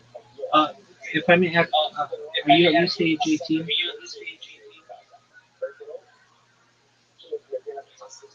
Unfortunately, That's okay. So watch me in the Jewish Guild, and then when you turn 18, you come in here and we'll chill. How's that sound? Excellent, my friend. Thank you for your. you can mute me for 4 years. Okay. Well, just watch me in the Jewish Guild. Okay. Goodbye. Have a great You day. too, my friend. Thank you for your kind words.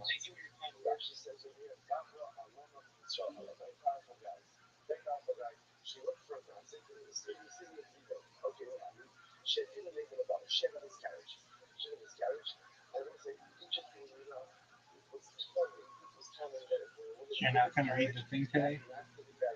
No. Why? Because I'm fucking tired, man.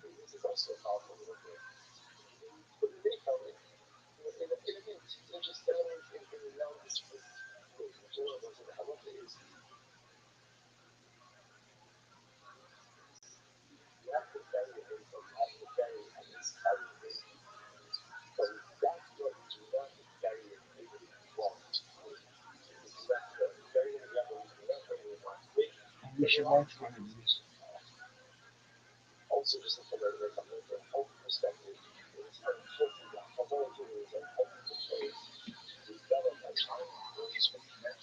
Dude, we watched this one like a 5 times.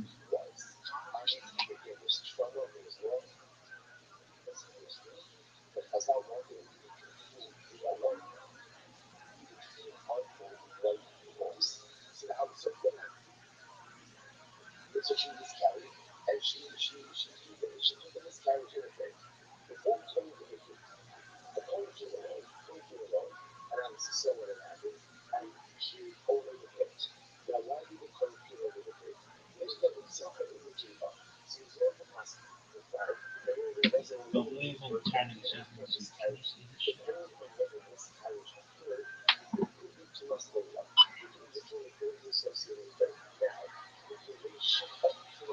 What day of this bitch is it?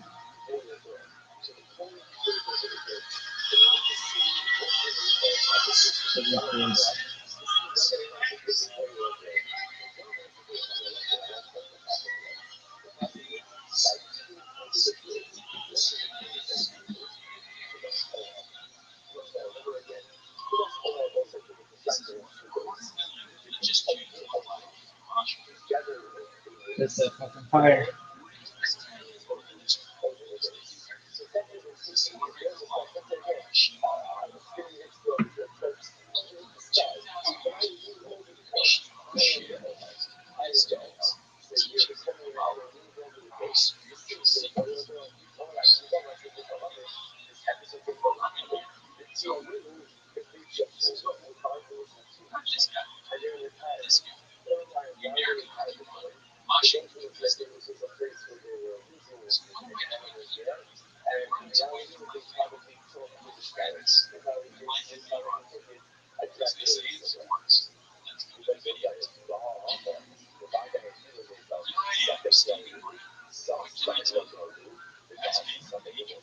Done.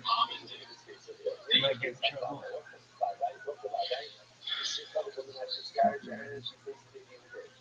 What are you doing stuff?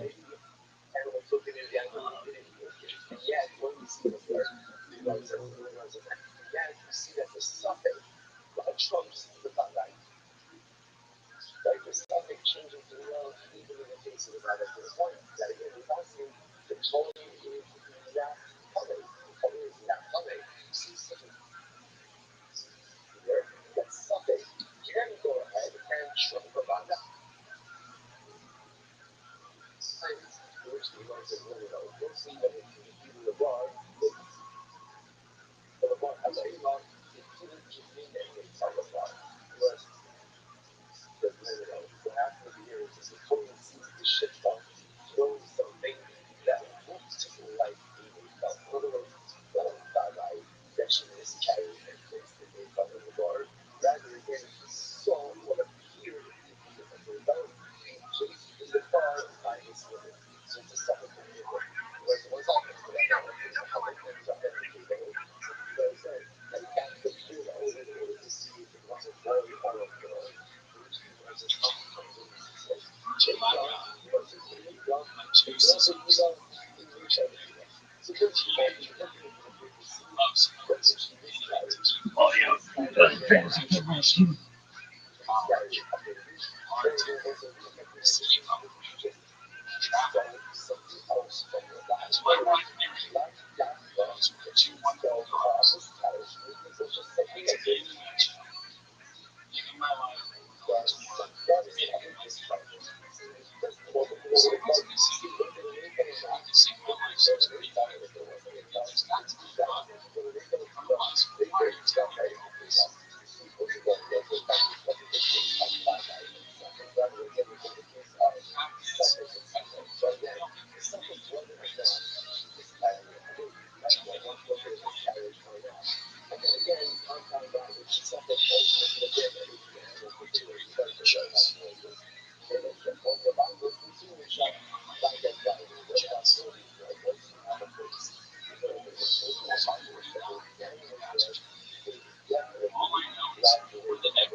How to find that?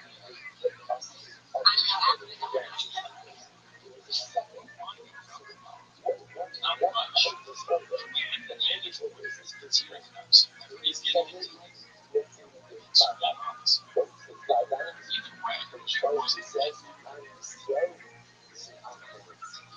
curiosity took me by surprise.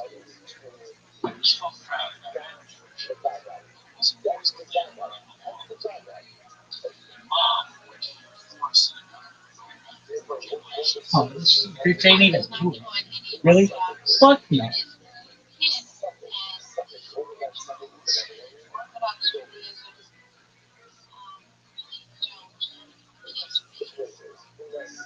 my father, great for his Orthodox upbringing, he basically led that part of his life in Russia. So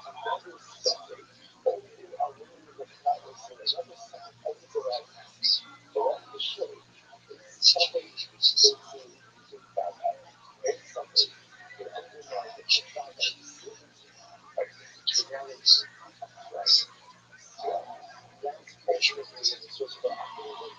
change society.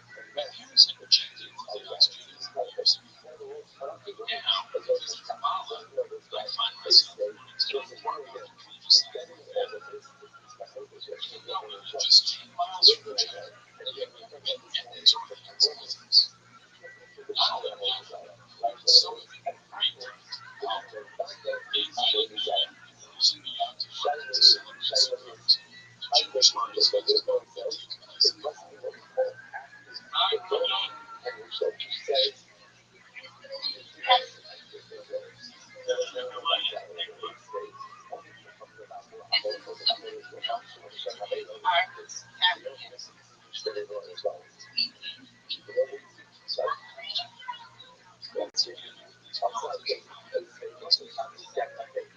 also I got to meet Rabbi. As I was listening to the words of the flow, I decided to find out more Christianity inside of the he was also thinking for taking 1921 to throw a conflict again. David, Kabbalah this, bitch.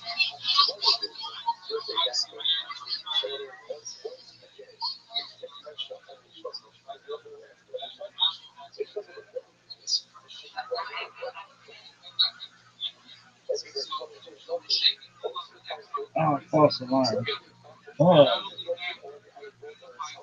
ourselves being together with other people enables other people to bring out aspects of ourselves that we're not aware of even. And that everyone's welcome to look at that doing together.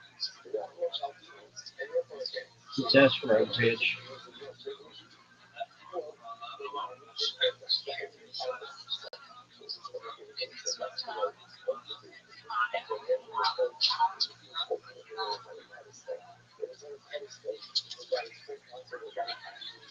Did you fucking asshole even have a freedom? Fuck you if it doesn't. Fuck you. Not even a Jew if you don't have a keto in your fucking ass, right? Really? Keto are very important.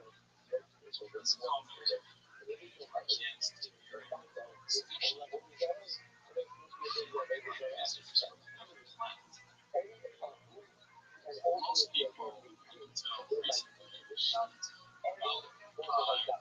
Jesus. But now it seems yeah, sort of getting really attracted into my everything is esoteric learning. But I don't know necessarily maybe it's going to bring me to we don't know. So I have a bit of visualization. Yeah.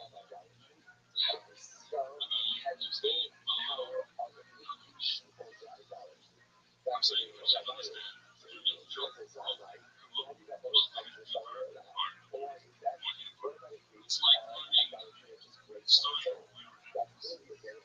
like learning starting from where I was. Like recently, things went well at a very early level.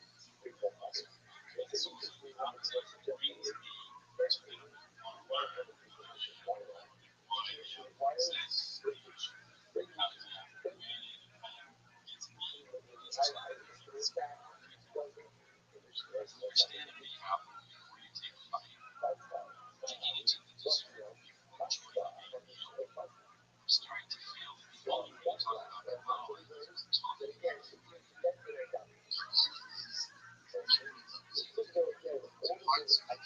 Which one? Which?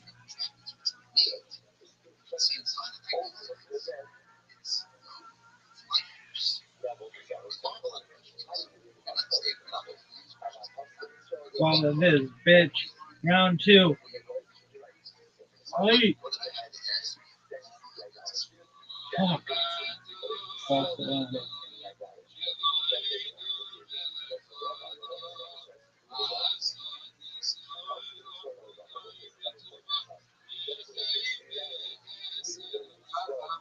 Man.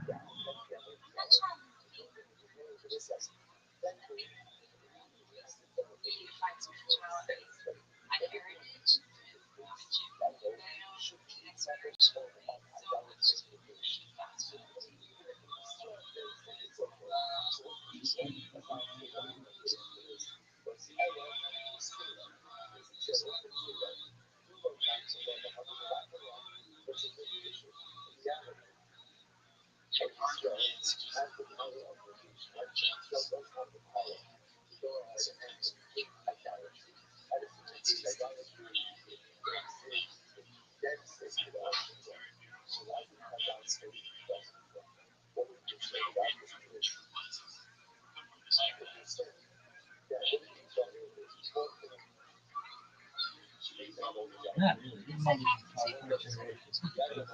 fucking nutty.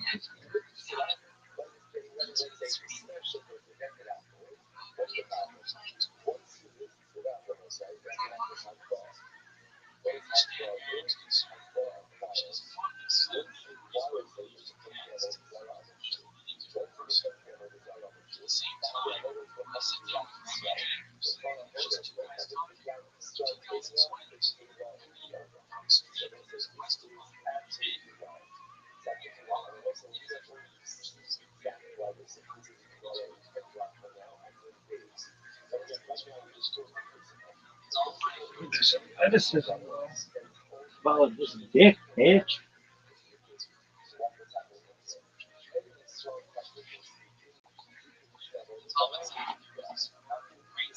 Yeah, it's all right. It's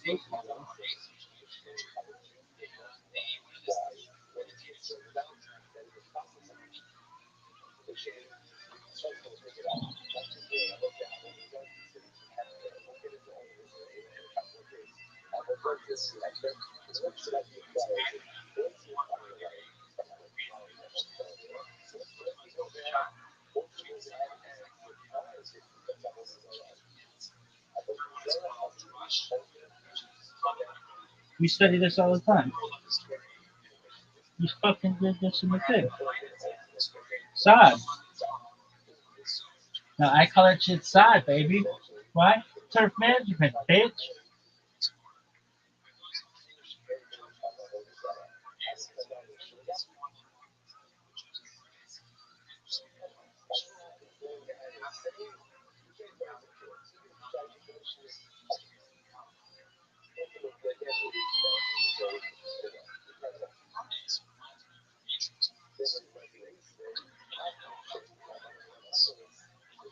What's that background?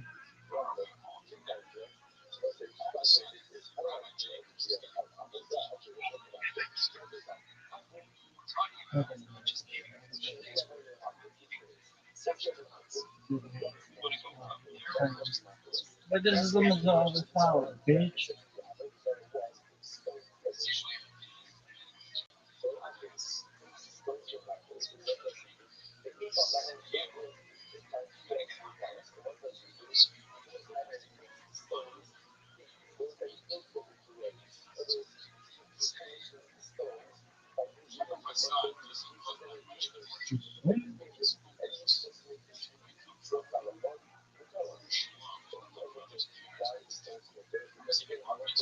Garbage. That's not Judaism.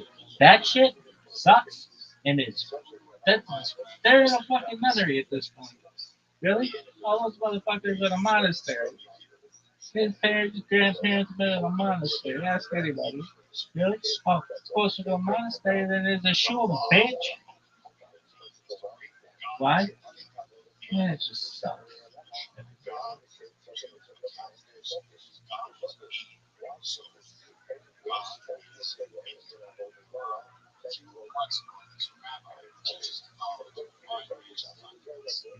You teach it on YouTube with no one watching. Really?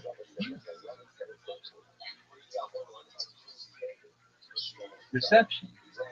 Really? Yeah, like Jerry Rice. Yeah, I mean, come on, you're not gonna live this anywhere else, kid.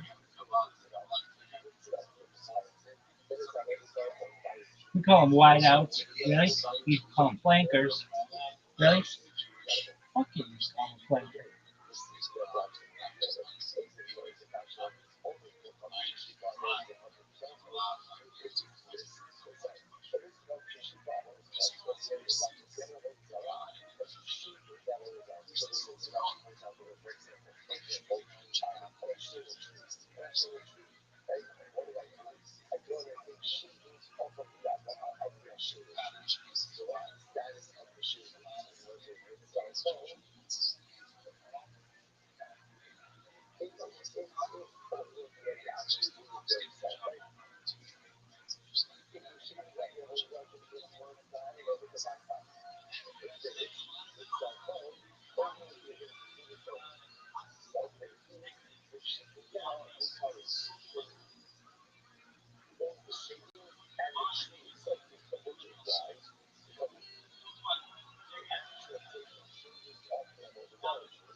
You ever see my YouTube videos? Not have you, son?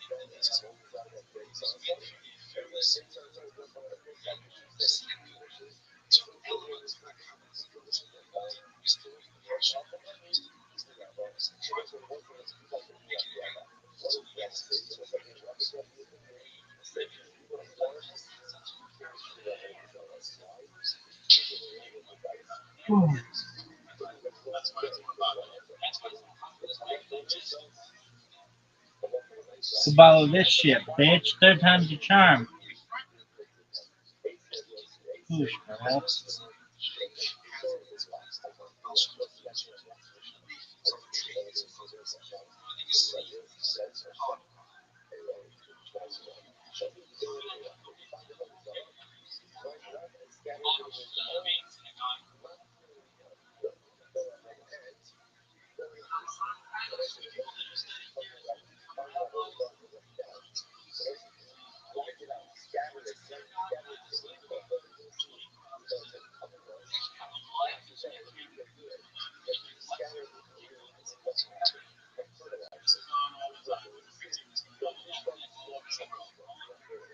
Yeah, but is it archived?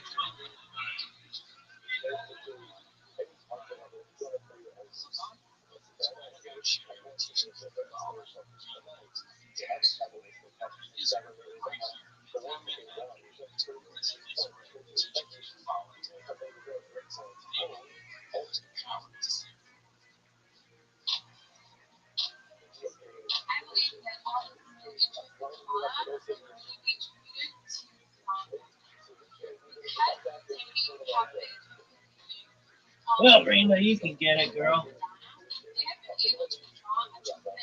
Really? Yeah, I'd stick my dick in her mouth. What do you want me to do about it?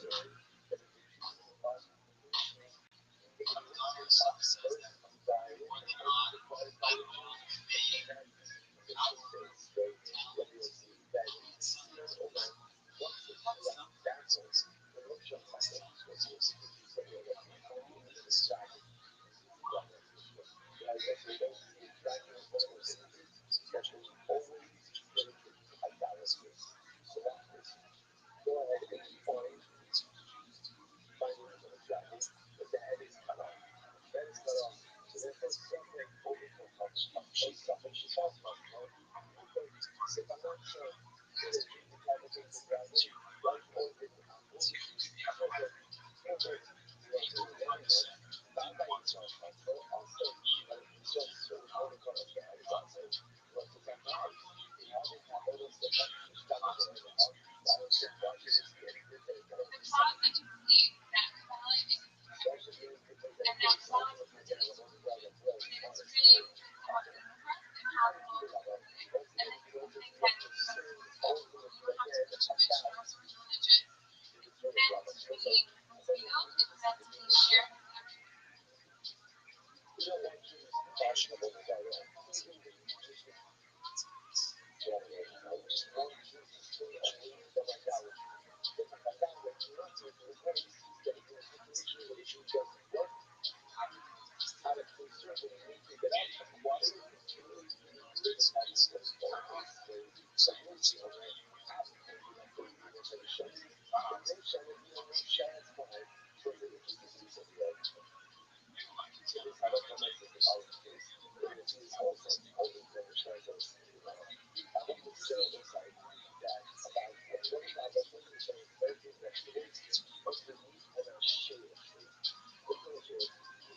I think like being in the quality, like making you focus on making you enjoy like, you know, even more, engaging what you're doing, like, you know, talking about working hard and being successful when you find enjoyment in it and not just some outcome all day. You know, sometimes I think like, oh, I'm gonna be like, what are you doing up in here? But I never got that feeling, even though I know it's no compliment, it made me very proud and actually like, wow, well, like, bothers you.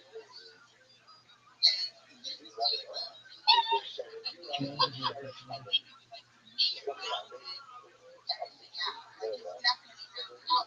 Like it's definitely rounded out my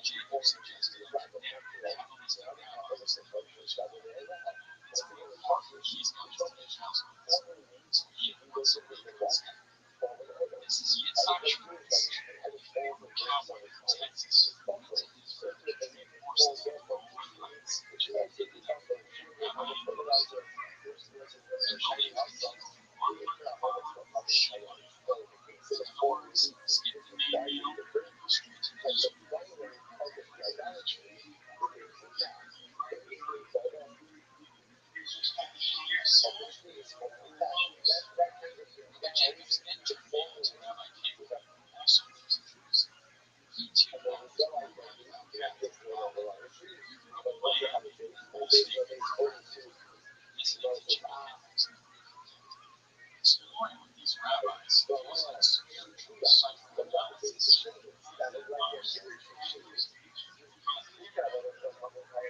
And it's saving the Like everything. how is giving some direction.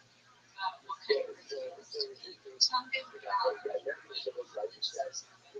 makes me nervous. We have a family, we're in this together, you know, we got married under the same principles, you know, it takes a lot of time. And then But that was what different idea when my wife sort of like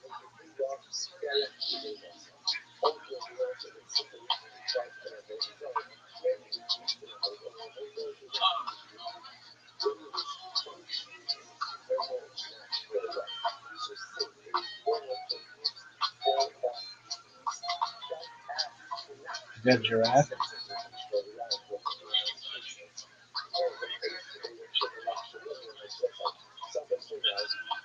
First pair of controllers?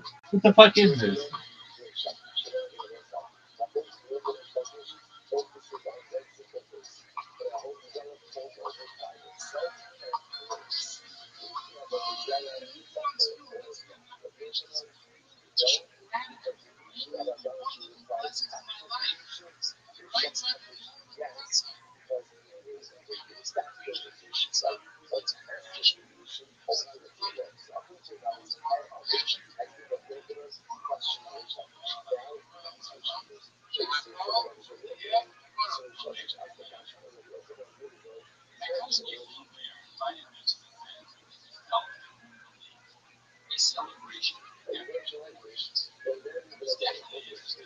especially when I heard it was happening in my team's schools.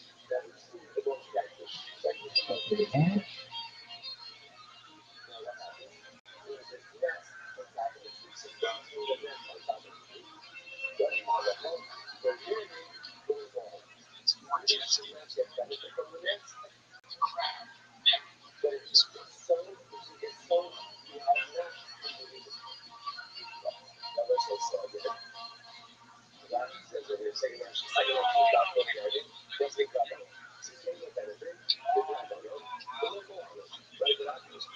Witness the ceremonies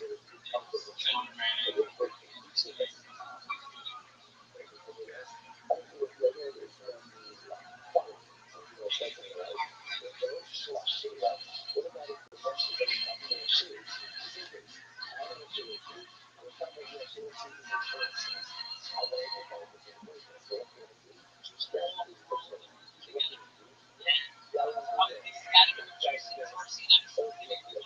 Tubman is like everything. Tubman is long, it's very big already, but it's ethics, it's behavior.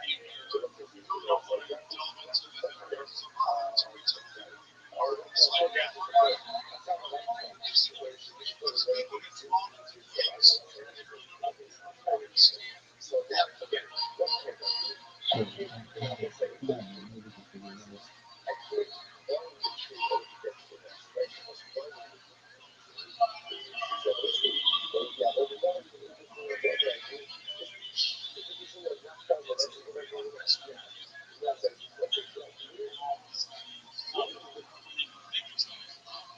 It really makes me think about maybe I will watch it.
Yeah, you totally understand. So, yeah. Well, you should know everything. So, you don't know that. That's everybody. Everything.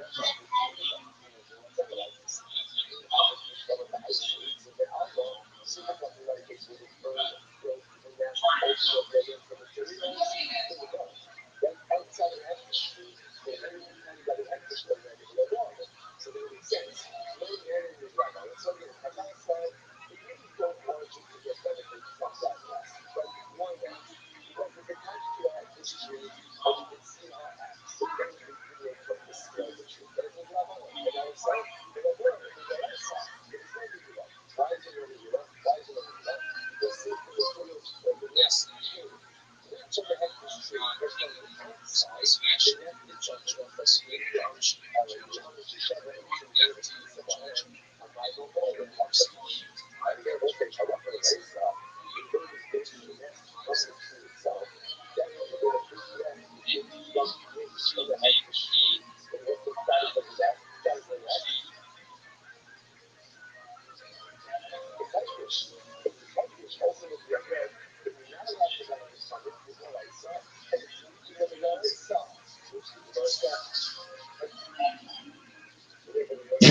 How about that? How about all of that, bitch?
Elevate, elevate, creation. Elevate, elevate, elevate, elevate, liberate, elevate, time. That's what they should be saying, motherfuckers.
So this guy hasn't said anything different in like 5 fucking days.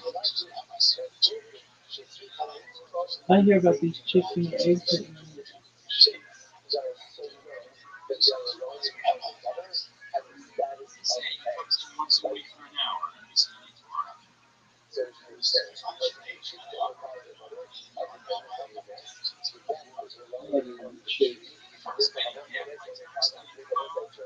Dude, like a little bitch.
It's just convention. It's hatching.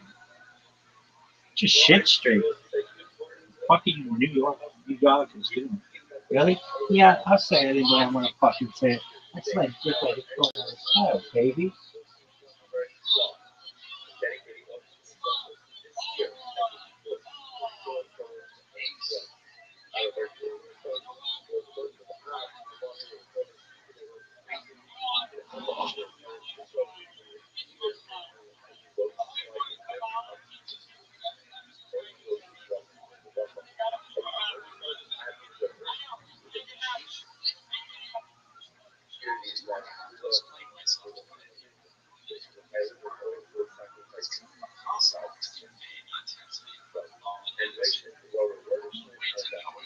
I guess you would just fucking simple thing.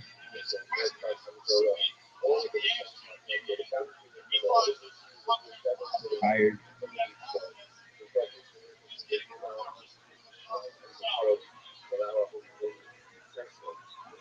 We could watch it the second half tomorrow, baby.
signed it down at experience.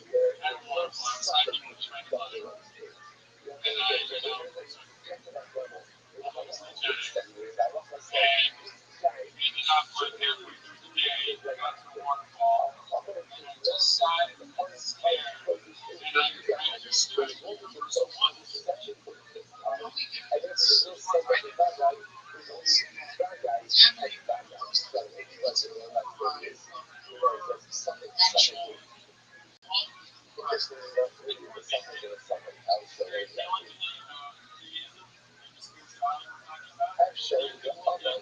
It's everything around you, you probably find a piece of that oneness, that creation in everything. Right? That's part of what the love is. Teach us what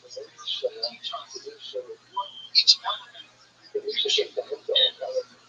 By understanding how it and walking around the world every day and knowing everything. Right? And I think that love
some people have more love and less structure.